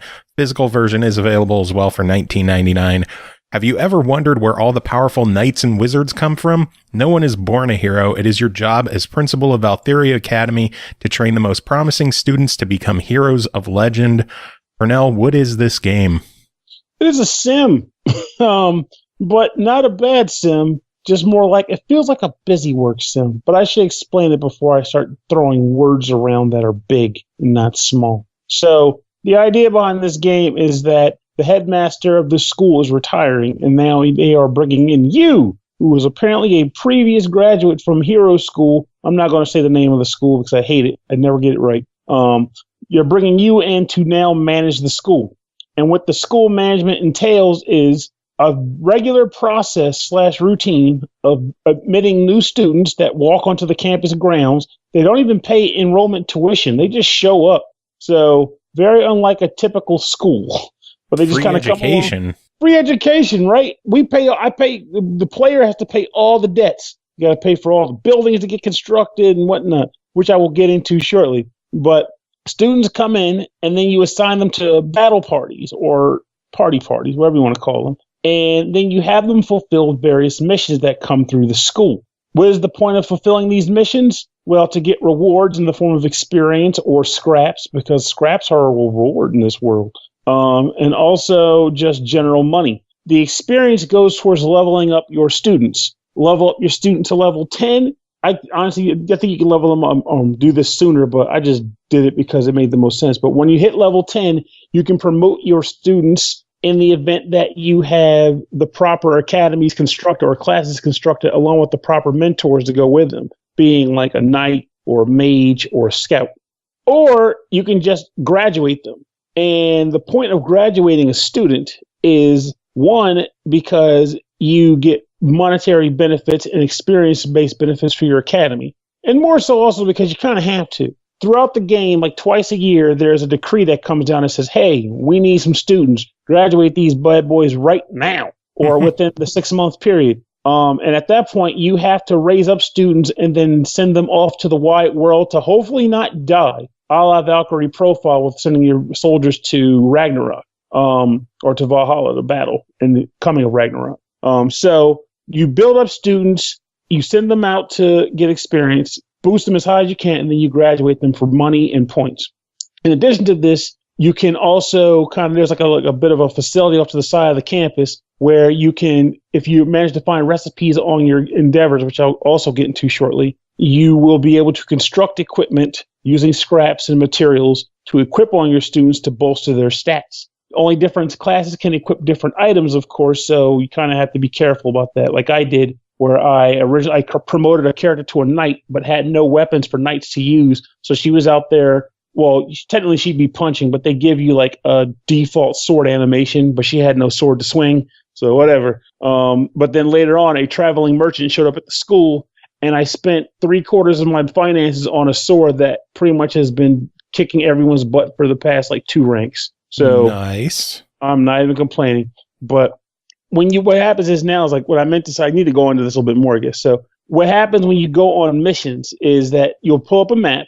The map will show you a variety of different things you can do. Each of those things requires to a certain amount of time it takes to get it done. So like if you go on, I don't know, a mission that takes 3 weeks, 3 weeks of the game's clock will cycle. And the time periods that cycle through the game are weeks, then months, then years. So keep that in mind. There aren't days in this game, just weeks at the minimum. So once you do a mission, that many weeks will go by if the mission is an action mission. In an action mission, you will take a party of up to 4 players or 4 students, and you will send them out into the wild to fulfill one of various tasks. Sometimes it's an arena where you have to beat a bunch of guys up. Sometimes it's a material hunt where you might have to go around and find different items on the map, like, kind of hold the button down over until you collect it and then get enough and you can leave the level. Sometimes it's finding a certain character. Sometimes a combination of those things. Killing monsters, finding things, and, it's kind of exploring a map. Every map you go to is randomly generated, and it's like a small bit of a hub. So the game randomly assigns a few turns and twists, sometimes ladders to go to a second floor, and they dump a bunch of monsters on the map to kill for experience and items. And sometimes you'll find, like, say, barrels layered about. You smack a barrel, sometimes the items in there, you can take that back to the school as well. Nice.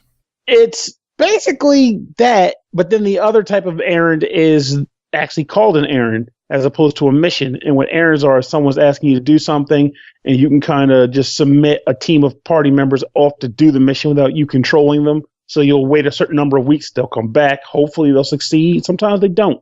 But if they do, you'll get the experience point rewards and whatever comes with that mission as well. As you upgrade the school by getting a certain number of experience points for the school, new facilities will open up. Also, you'll be able to upgrade your facilities. What facilities do, aside from what they outright say, like allowing you to upgrade and recruit members and things of that nature, sometimes they will allow you to hold more students at the academy, i.e. a dormitory. Sometimes they'll allow you to get more experience on missions. Sometimes they'll let you get more gold per week because you get like a regular income. But everything, for the most part, has a sub bonus that factors in when you go on mission. So like if you have, like, say, I'm just making this up because I don't remember the exacts, but you have 2 classrooms. Each classroom gives you a bonus 4% experience when you go on missions. So now every time you go out, you get 8% experience bonus to everything you do on the mission. So it's kind of a nice little thing to have set for the school as well. But it's honestly an enjoyable little game. I did feel kind of guilty because I had one super student that I decided, the one I gave that cool sword to, that I really didn't want to graduate. So until I ended up getting more knights up to her level, she just kind of became an eternal student. I'm going to maybe she's kind of like Ferris Bueller in that way, or Rodney Dangerfield, just never wants to leave school and party all the time. But she just carried all the party members, got all the experience for them, allowed me to bolster them as I needed, and then dipped them out the door. So, and of course the game does get harder, and some of the levels will dump a bunch of guys on you at once where you're like, man, I need more powerful guys. But I was really milking that super-powered sword, which I genuinely think the game did not mean for you to buy when they offered it to me. Because, like I said, it broke my wallet. And the attack power was well beyond anything else I had available or accessible to me. So it was almost like, hey, he won't buy. He did. Oh, crap. This was not. So you were just wrecking shit. I pretty much was. I had the super knight just leading all the other students to victory. It was the equivalent of cheating on an exam, which, for the record, I did do a level where it was an exam or two. And it was like, hey, go out there and pass this exam. We're counting on you. Do these things. I'm like, I got the super student. Start whacking everything. And all the other kids were just following behind. I was like, yay, we're going to pass. It was the ultimate equivalent of like SAT cheating. Just follow the smart kid or follow the brawny kid. We'll just pass through her. And they did. That is fantastic. Indeed. It was a good time. And it's still a good time. I will say, though, that I got to openly say that gameplay-wise, this is definitely like a sort of like a sim loop, as in do a thing, get the money, build the school, to submit to graduate students, and keep progressing. And as you do that, of course, it's like a little side story of like, these different kingdoms trying to bolster your favor because the queen died and they want to take over the position. And for some reason, your academy has the means to make the new queen the world queen. Who the frig knows? But they want to smooze you. So that usually involves going on missions for them. And that's like a little side plot that's going to take place throughout there. But your ultimate goal is just to build this school up and get some nice numbers. But the combat is very light. Like, you're not going to go out there and like, you can get like different, abilities to upgrade them to, but it's nothing complicated. It might be at level 5, you can choose to give them additional attack, hit points, or defense. And they get like one ability that goes for like the power whack. And there's one really super ability that they can get once you get into like the 3rd class. But for the most part, it's very simple combat. It's not bad combat, it's simple. So if you're coming into this expecting complication, do not look for that. You're coming into this to get into that cool sim hamster wheel. Also, you can like I said, unless you pull the Rodney Dangerfield like I'm doing, you're not really going to get attached to any of the students because the students come and go. You're pretty much graduating these cats like a hamster wheel. Get in my school and get out of my school. I want to get paid. So, you'll get a kid that comes and is like, how do you do? Or they have like, they all have the same wording, but there's like multiple voices that do it like, to your, I don't know what the hell the word. I can't remember what the statement, but it's like, as you wish, as you wish, as you wish. But they all say as you wish, basically. Do more voices. Do more voices. As you wish. Yeah, as you wish. As you wish. As you wish. It just goes. Lots of as you wishing taking place. Everyone's simple things for simple minds. What can I say? Here to that, man. But I will say I enjoyed playing the game, though. It is one of those games where I won't say jump ahead of the trough to get to it, mind you. But if you are looking for I should wait. I always do that. I go beelining into it. You're just so excited to tell people. I am. But did you have any inquiries about it that I may not have touched on by chance? No, it sounds really cool. It sounds, if someone's looking for an action RPG, it doesn't really seem like it'll scratch that itch. But if someone's looking for a unique take on sim games with some action RPG elements, this might scratch that itch. I would go with that. Yes, this is definitely that kind of game. So it's definitely on the try it with the step towards buy it, because it's cheap enough to give a shot to. And I feel like by the time you get tired of it, if you do, you will easily made your money off of it. But the goal is that you don't go on looking for an action RPG. Go on looking for a sim with those action RPG elements. And I think you'll be pleased by it. Awesome. Especially with the price point they give it. Yeah, only $15. What?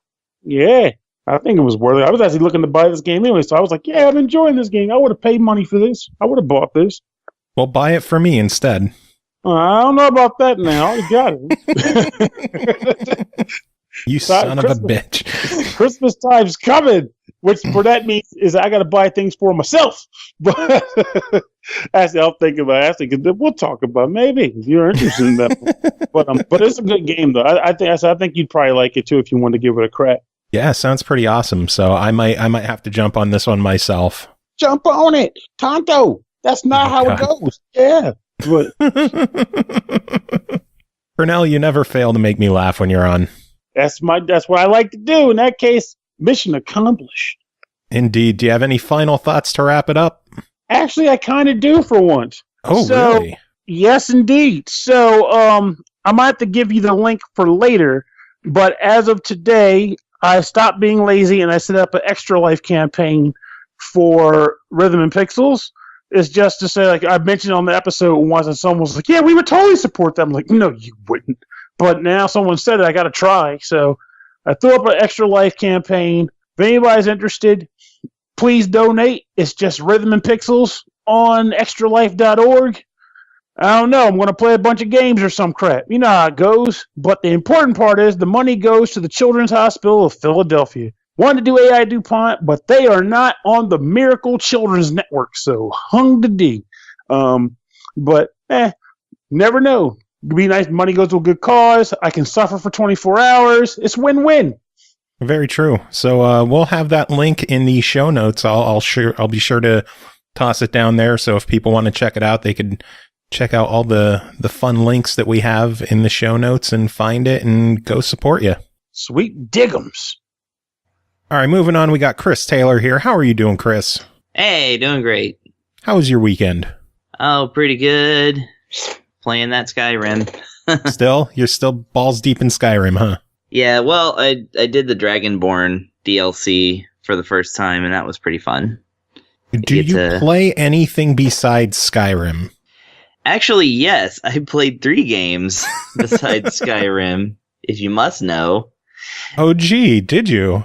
Yeah. No, I also played some Dragon Quest XI, and actually restarted Super Mario Odyssey recently. Nice. And I'm like, oh, how many things do I have in there? I'm like in the 4th world now, so that's going along too.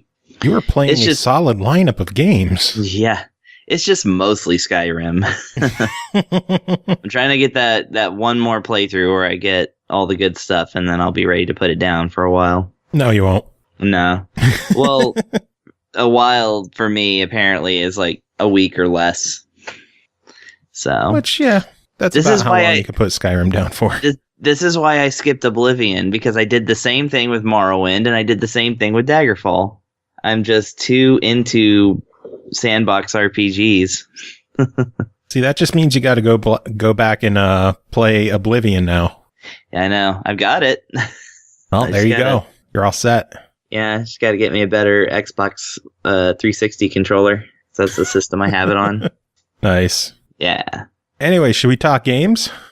Yeah, let's talk about other video games. Cool, because you do have 3 to talk about. We're going to start things off with Vertical Drop Heroes HD, developed by Nerduke Productions and Stage Clear Studios, published by Digerati, released October 4th on the Switch for $9.99. Vertical Drop Heroes is a procedural platformer RPG hybrid with roguelike elements, where your hero adventures through randomly generated stages.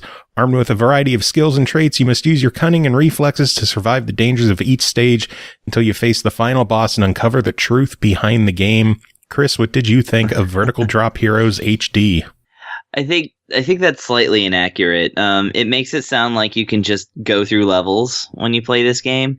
This is a game, and it even sort of this is sort of implicit in the introduction to the game, is that this is a game that's won by throwing countless doomed heroes at the game so that they die, but their progress is somewhat,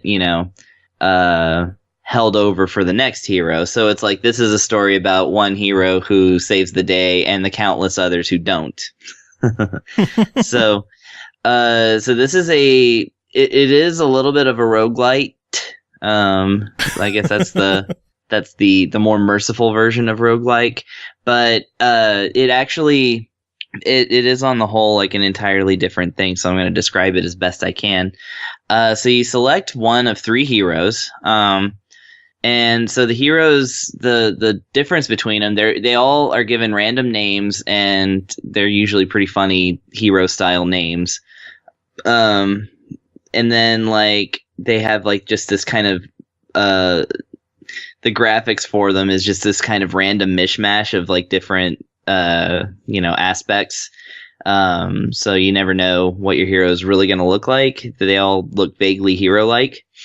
They're given a weapon. The weapons I've noticed have been like short-range weapons, sometimes dual-wielding, sometimes stronger weapons that have a speed penalty, and then sometimes projectile weapons that only have limited shots, and then it turns into a short-range weapon.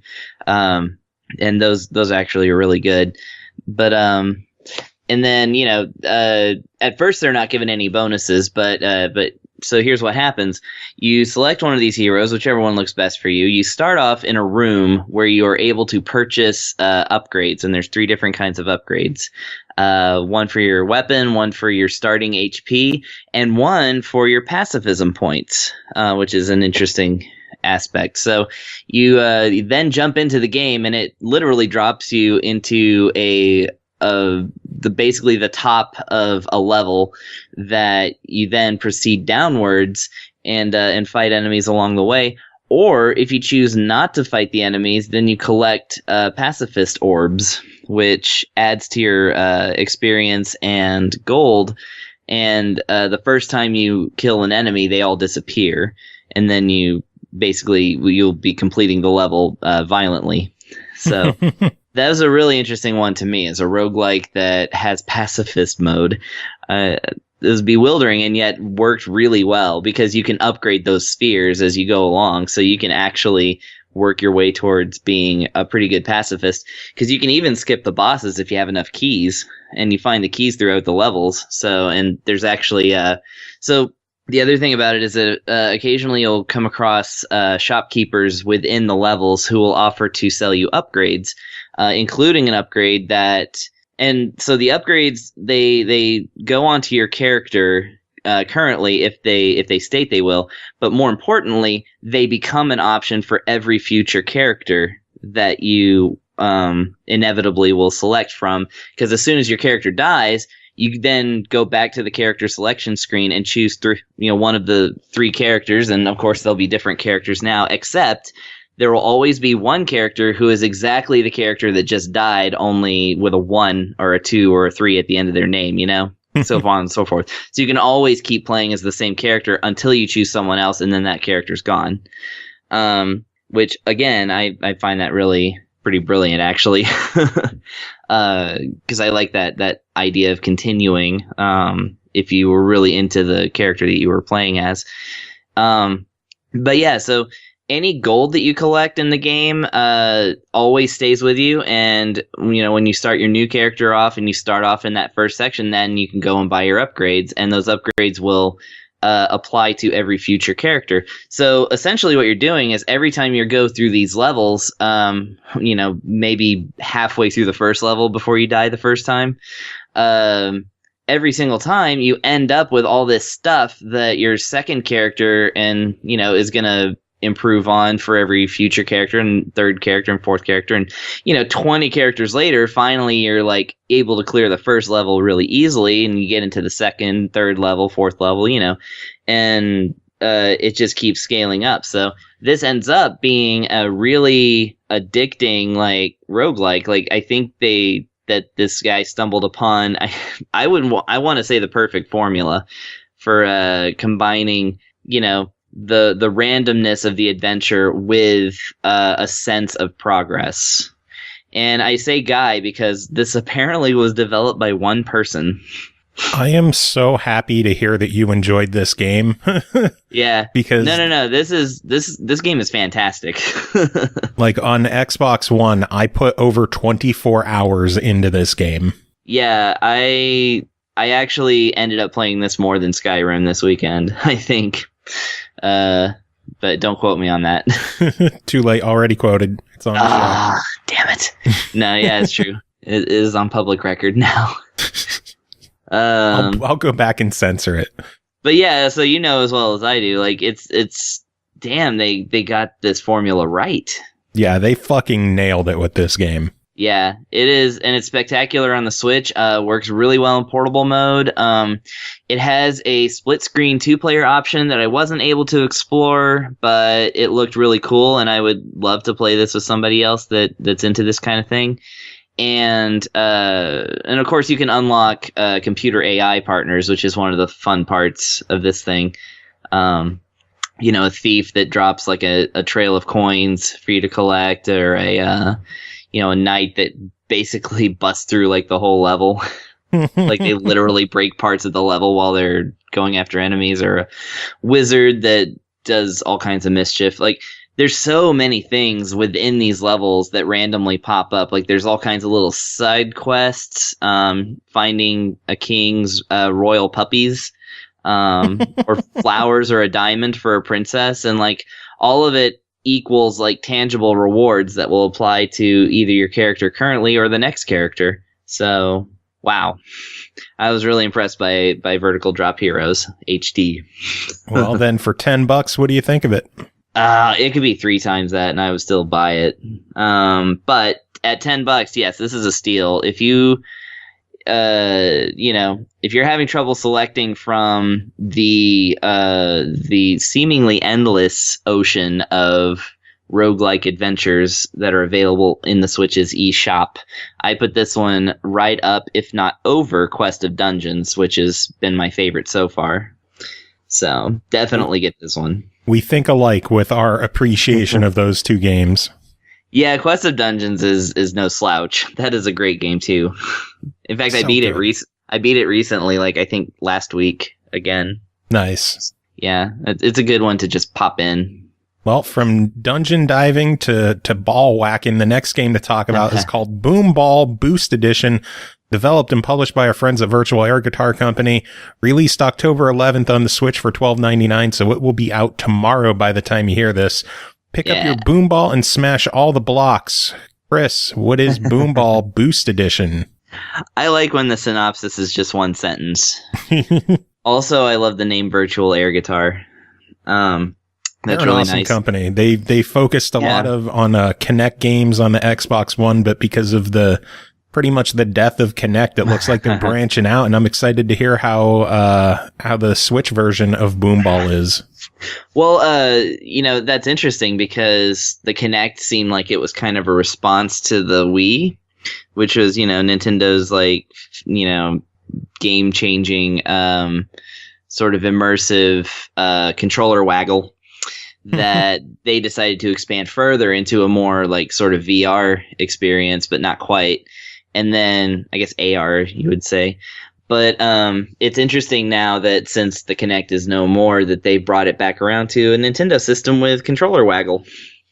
So, basically, playing this game, I really felt like I was back in 2006, like, playing Wii Tennis or whatever for the first time. Like, it's hardly ever that I play games that interface directly with the controller, with the motion controls and the actual game, exclusively. So this one was really refreshing to me. So what I like, basically, here's the gist of it. Like, and speaking of Wii, it seems to have elements of Boom Blocks, if you remember that one. Mm-hmm. So, it's kind of a Jenga game where you knock over like towers and stuff by throwing balls at it. Specifically that. You start off with your 2 controllers, and your 2 controllers control 2 paddles that are transparently on the screen, and they follow your every movement. You basically grab a ball from the air, and you fling it at the target. And the target is just a thing made of blocks that is moving.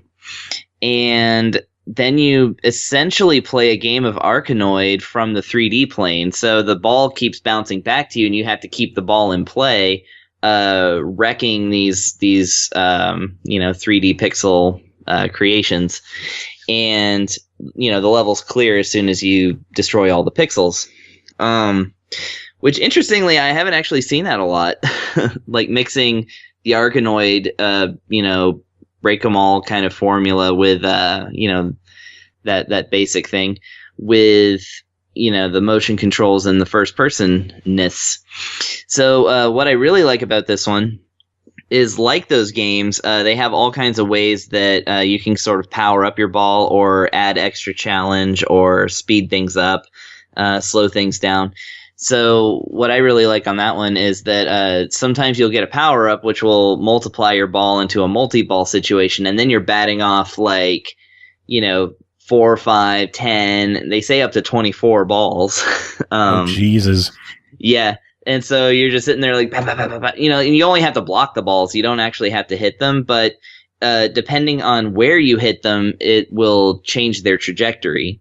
And it's very, very realistic volleyball-like physics. In fact, it has a sound effect that to me reminded me perfectly of actually hitting a sports ball of some kind.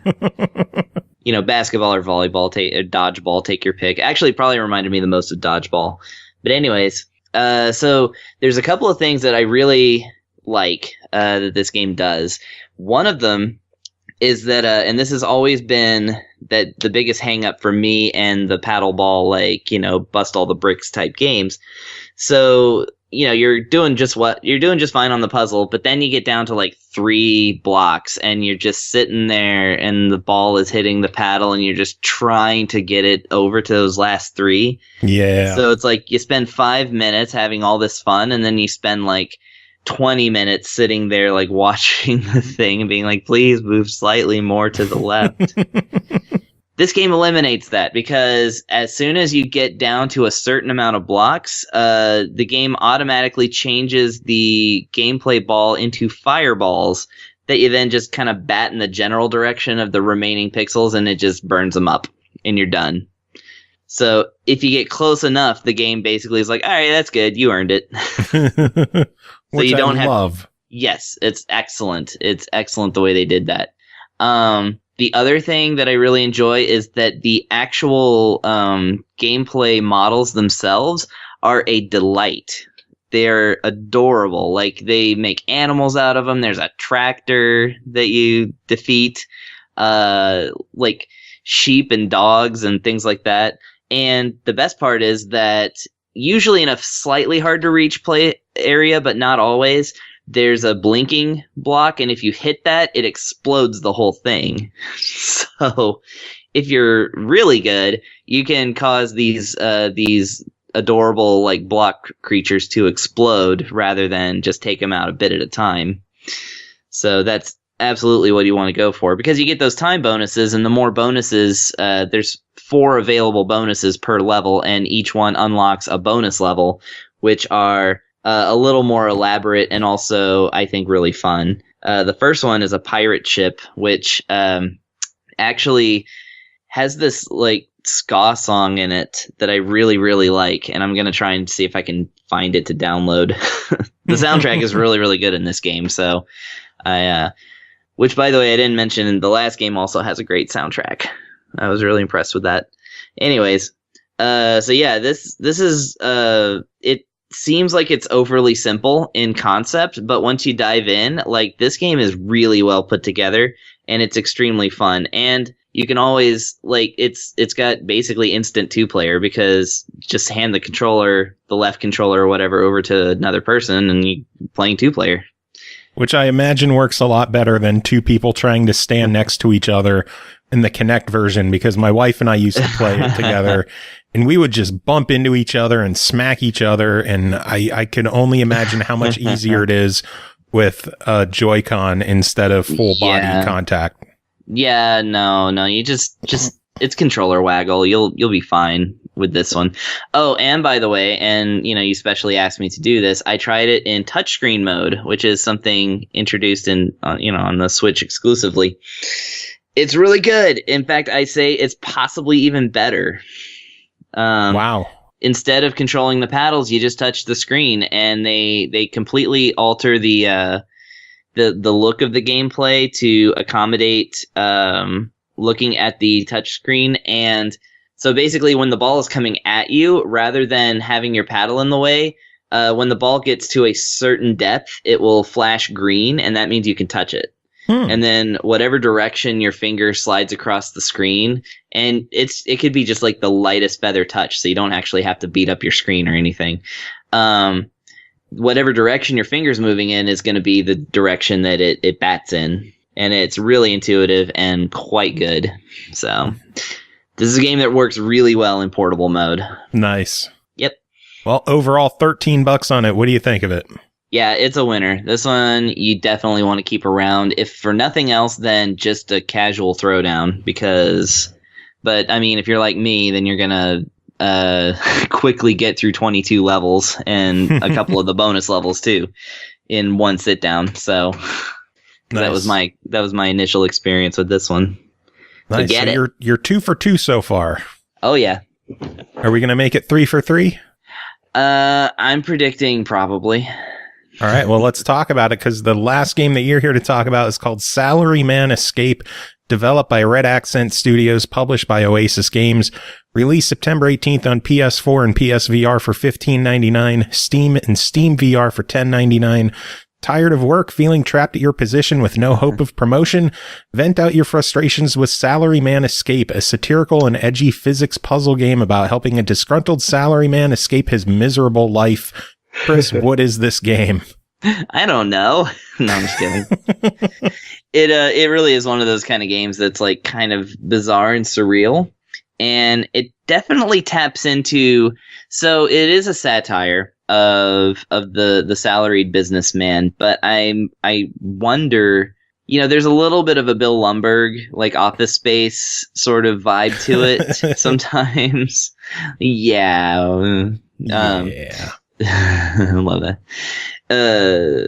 But like it also seems very Japanese. From what I know of Japanese media, when they talk about business and especially in a satirical way, it really seems to fall in line with that. But either way, we all know the story. Like you get into a middleman, cubicle wearing a suit type of thing, and it just seems like your whole life is built around this whole corporate structure and such.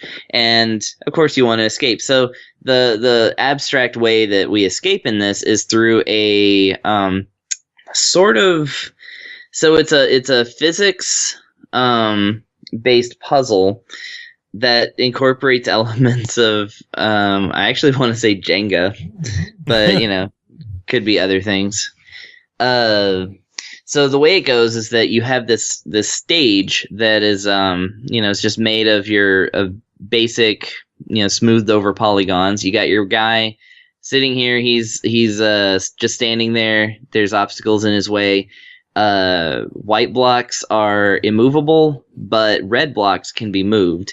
And so you rotate the stage every which way and use the motion control feature of the DualShock or your VR controller, which I don't have VR, so I only played this with a DualShock 4. So you can consider this an incomplete review, I suppose.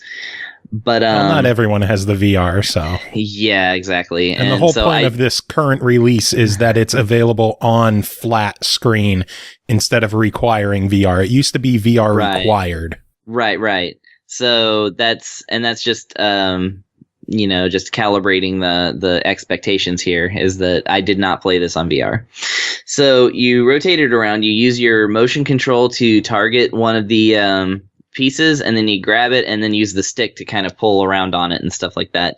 It's not the most intuitive control scheme in the world, but I mean, there's only, the time limit goes up, not down. So, or rather the timer goes up, not down. So it's not exactly as if you can't afford to be imprecise, except that you can knock over things. Basically, your goal is to provide a clear path to the exit of the level for your character, who will, as soon as there's a clear path, will automatically start running towards it. Now, some levels will contain like, actually, I think the timer does go down. Never mind. I'm sorry. So you do have a limited amount of time. I just remembered that because in some of the stages, well, that just lets you know I didn't run out of time very often. In some of the stages, there will be like a cup of coffee. And if you can race to that cup of coffee, then that buys you some time. And then you get to, mess around a little bit more with it. And also some stages have bonuses like coins that are just kind of, usually in hard to reach places. And so you really have to turn on your brain to figure out how to get to that coin and then to the exit. And, mercifully, the game will actually show you on the stage select screen exactly which stages have coins in them. So you don't have to go looking for something that's not there, in other stages. Like in, what was that? Ink, I think. Like Ink wouldn't tell you where or if there were bonus items. You just had to find them. Yeah. But, that works too. Anyways, so basically between, the first stages start off really easy. It's tutorial style. And then the difficulty ramps up quite a lot. But it's actually really interesting, and the puzzles that they lay out they really require a lot of like spatial awareness and sort of, being able to predict what's going to happen when you move this certain way or that certain way. And some of it does involve a bit of trial and error. And then but ultimately I think it's really fun. And your reward at the end of each stage is that it basically will describe some kind of business-like scenario, and in this sort of corporate speak sort of way, like I said, the Bill Lumbergh sort of thing. And it's really funny. Like, I love all of them. Like, I really look forward to every stage starting, because they just had these great little, vicious little jabs at corporate life, which is cool for me, because I'm the kind of cool dude that really doesn't go in for that sort of BS. So, yeah, that's basically what it is. I mean, I understand that the game introduces enemies at some point, but I got pretty far and didn't see any, so I guess that's more of a middle of the game sort of thing. Yeah, so. Yeah. But, overall, for $16 on PlayStation, $11 on Steam, what do you think of this? I think $11 on Steam sounds better. I mean, I'm not sure what the PlayStation version has to recommend it over the Steam thing, other than the PS4 controller, which I think also works on Steam, right? Console port, I guess. Console port, yeah. So, I mean, I don't know why the PlayStation tax, but this is a very solid game. It's going to be a little simplistic for some folks. There's not a whole lot in the way of graphics. I really like the soundtrack, but it's not the most, it's a lot of J-pop sort of stuff, a lot of vocal themes. I enjoyed them. And of course the satire is A+, very good. So it's kind of like, if this seems like the sort of thing that's really interesting to you, certainly it's worth $16 because it is quality and there seems to be a lot of it. And of course, the story seems to go in like this direction that I'm really looking forward to seeing how it concludes. So this does keep you coming back for more. And the puzzles are really challenging and I think really good for, for folks who like to think. But if you're just going in like expecting, the absurdity and the, just straight up action or something like that, then, this might not be your game. It's a puzzle game through and through. It's just decorated in a really absurd way that is appealing to, I don't know who, to me, but I can't even tell you why. I'm a fan of the absurd as well. Yeah, and I've never been a salary guy. Maybe that's why I like it. This because it just presents this view of a world I already find absurd. Yeah. Well, it sounds like 3 good games out of you this week. Yeah, 3 good games. I mean, I really, really like Vertical Drop Heroes, but, all 3 of these are worth your time for sure. Awesome. Chris, it is always a pleasure having you on chatting about this stuff. Any final thoughts to wrap it up? Quit your jobs, everybody. All right, final game to talk about tonight is called Think of the Children, developed by Jammed Up Studios, published by Fellow Traveler, released September 25th on PS4 and Switch, the 26th on Xbox One for $12.99. Little Bobby's dead, the barbecue is on fire, Jen's eating poisonous berries, and the birthday cake still needs icing. It's just another wonderful day out with the kids in Think of the Children, a frantic parenting simulator for up to 4 players. As you can tell by the giggles, Royal Sefton is here. How are you doing? I'm honored to be the last one on your show for tonight, and you're the go home. I'm laughing because I already played the home game on this one. Thankfully, nobody's died in the barbecue or drowned in the pool or anything else. My kids are not as capricious or as endangered as these children. Not as ballsy as them to play in the middle of the road. I'm not sure which. Yeah. Oh my God. Win-win either way. Yes. So what is Think of the Children besides insane? Besides insane. Okay, so here's I can't really call it a parenting sim. But in a way it is, assuming that your kids are Tasmanian devils, I guess that would be a reasonable assessment of what it is. So it's a good couch type game. You got up to 4 players, and you're going to probably need all 4, and I'll get to that in a moment, where you have to corral these children and keep them safe while you do other tasks in the background. You have 6 kids, and the ideal goal is to have all 6 still alive at the end of like 90 seconds. And in those 90 seconds, I can't even keep a straight face trying to tell you this. And in those 90 seconds, you have to not only keep them out of all these hazards, but you got to like flip burgers and apply suntan lotion and shit. All these different tasks based on the level. So you've got, and I've only been to a few levels because another thing I'll get to in a moment, it's really hard to get any unlocks. You've got this beach level, you've got this playground level, you've got supermarket level, and each of these levels has their own various hazards that you've got to protect your kids from. And at the same time, you've got these different tasks you've got to accomplish based on the level. So the first level you go to is the playground. You've got to flip these burgers before they burn. You've got to set up the picnic tables. You got to put up a piñata. And the burgers never stop being flipped. So you got to go back and forth between 2 different barbecues that are set on opposite sides of the playground. Who the hell does that? And flip these burgers back and forth while you're trying to keep kids out of a swimming pool, trying to keep them out of the road, trying to keep them from eating poisonous berries, trying to keep them from killing themselves on a swing, trying to keep them from talking to CPS, and trying to keep them from getting eaten by a dingo. Amazing. That's the first level. And in your arsenal, you have the ability to yell at them, which it might take away from your score as a parent. I'm not sure which. It kind of counts how many times you've yelled. You can pick them up. You can throw them, which apparently doesn't endanger them. It just gets them the hell away from whatever it is they were getting into. Just fucking whip them. Or you just set them down gently rather than throw them. And yeah, you try to get them just directed away from all of these different hazards. And like I said, the ideal is to have all 6 children alive. Okay, and that's your multiplier for all the other points that you would acquire based on flipping burgers, setting up the table and the piñata. So you get a letter grade based on your score when that's done. And for every death, there's a cheeky, explanation of what happened to them. The swing and a miss, if they fall off the swing and break their head open and die, apparently. Or, they're playing in traffic, or they decided to eat berries that were poisonous, or CPS takes them away. All these different reasons that qualify them as, quote, dead in the game.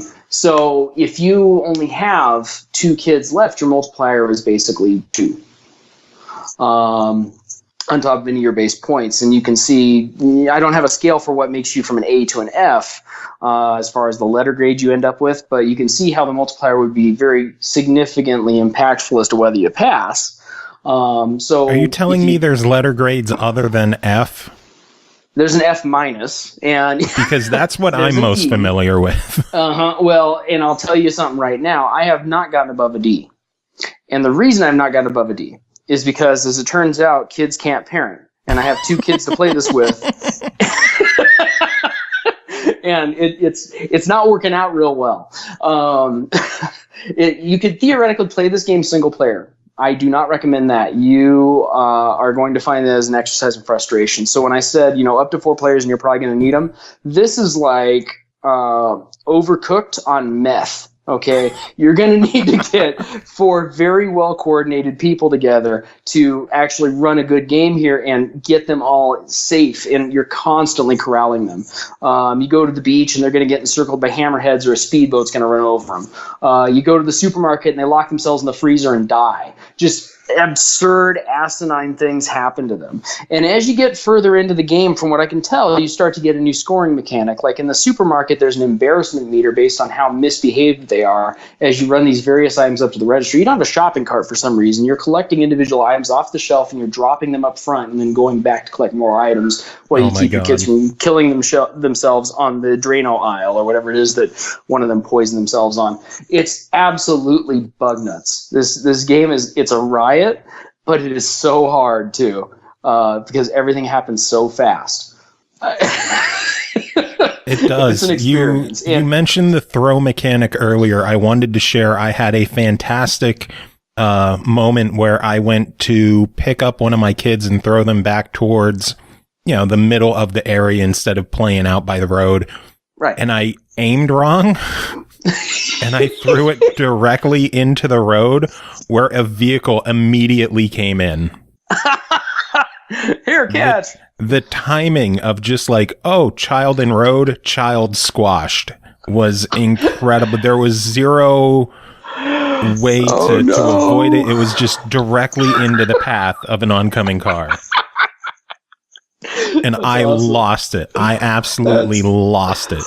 Oh my god. Yeah, that's about the size of this game. It's a laugh a minute, but if you actually are trying to win the game, you're going to need to band together with some very dedicated and coordinated people to play this, I think, and succeed. It whooped our asses so bad.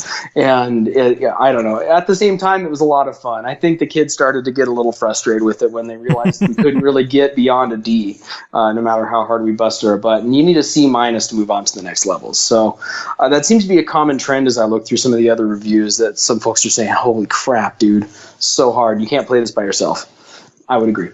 Yeah, I fully agree. Trying to play it by myself was an exercise in hilarious frustration, because it was frustrating trying to get anything accomplished, but I was having so much fun failing. Yes. Because it's just so batshit crazy. It is. It's absolutely nuts. And I went through a couple attempts before realizing I could even dash. You have the ability to run occasionally, and if I had known that, I'd be like, man, I could have saved Timmy. But no, you couldn't. Yeah, probably not, actually. Who am I kidding? You dumb bastard. You weren't going to save anybody. No. Timmy still dies, even if you run. So I got to know, $13 on this one. What is your recommendation on it? If you have folks to play this with that are down for this, I think you're going to have a more fun time than if you have a couple kiddos or me, myself, and I, and try to just beat your head against the virtual wall. There's so much to commend this game. I mean, it's cute. It's got that voxely look to it, like Crossy Road or something. Dark sense of humor, of course. A lot of fun, but just super, super hard. So for me, that $13 is worth it if you're really fully invested in the couch game, and that's not really too high of a price anyway. Of course, no. Definitely a good laugh fest for sure, though. So yeah, definitely a try it for me. I agree. If you're throwing a party, I think this might be one of the best games you could have at a party outside of something like Star Wall. There you go. It's just, I can only imagine having a dozen people over and taking turns trying to get anything accomplished in the game. Welcome to my world. This is something I want to play at MagFest with just a crowd of people around. Yes, absolutely. Speaking of, when are you going to MagFest again, man? When are the next Olympics? I don't know, man. I don't know. We got to get you there. Depends. It's been too long. It has. It has been way too long. I still have my M4 shirt. I wear that occasionally, and it's still in good shape. Yeah, representing. But you know what? I don't know. I'm closer to Mag West where I sit right now, but OG MagFest is where I'm used to going. So we'll see. Just gonna save up and hopefully I'll make time for it soon. One of these days, I want to see Royal again. I want to snuggle with my Royal. Yes. Now that you have a hair. Cam love. Yeah. Back in the days when you used to buzz it, and now I'm at the days where I have to buzz it because I don't have anything. Breaking sad.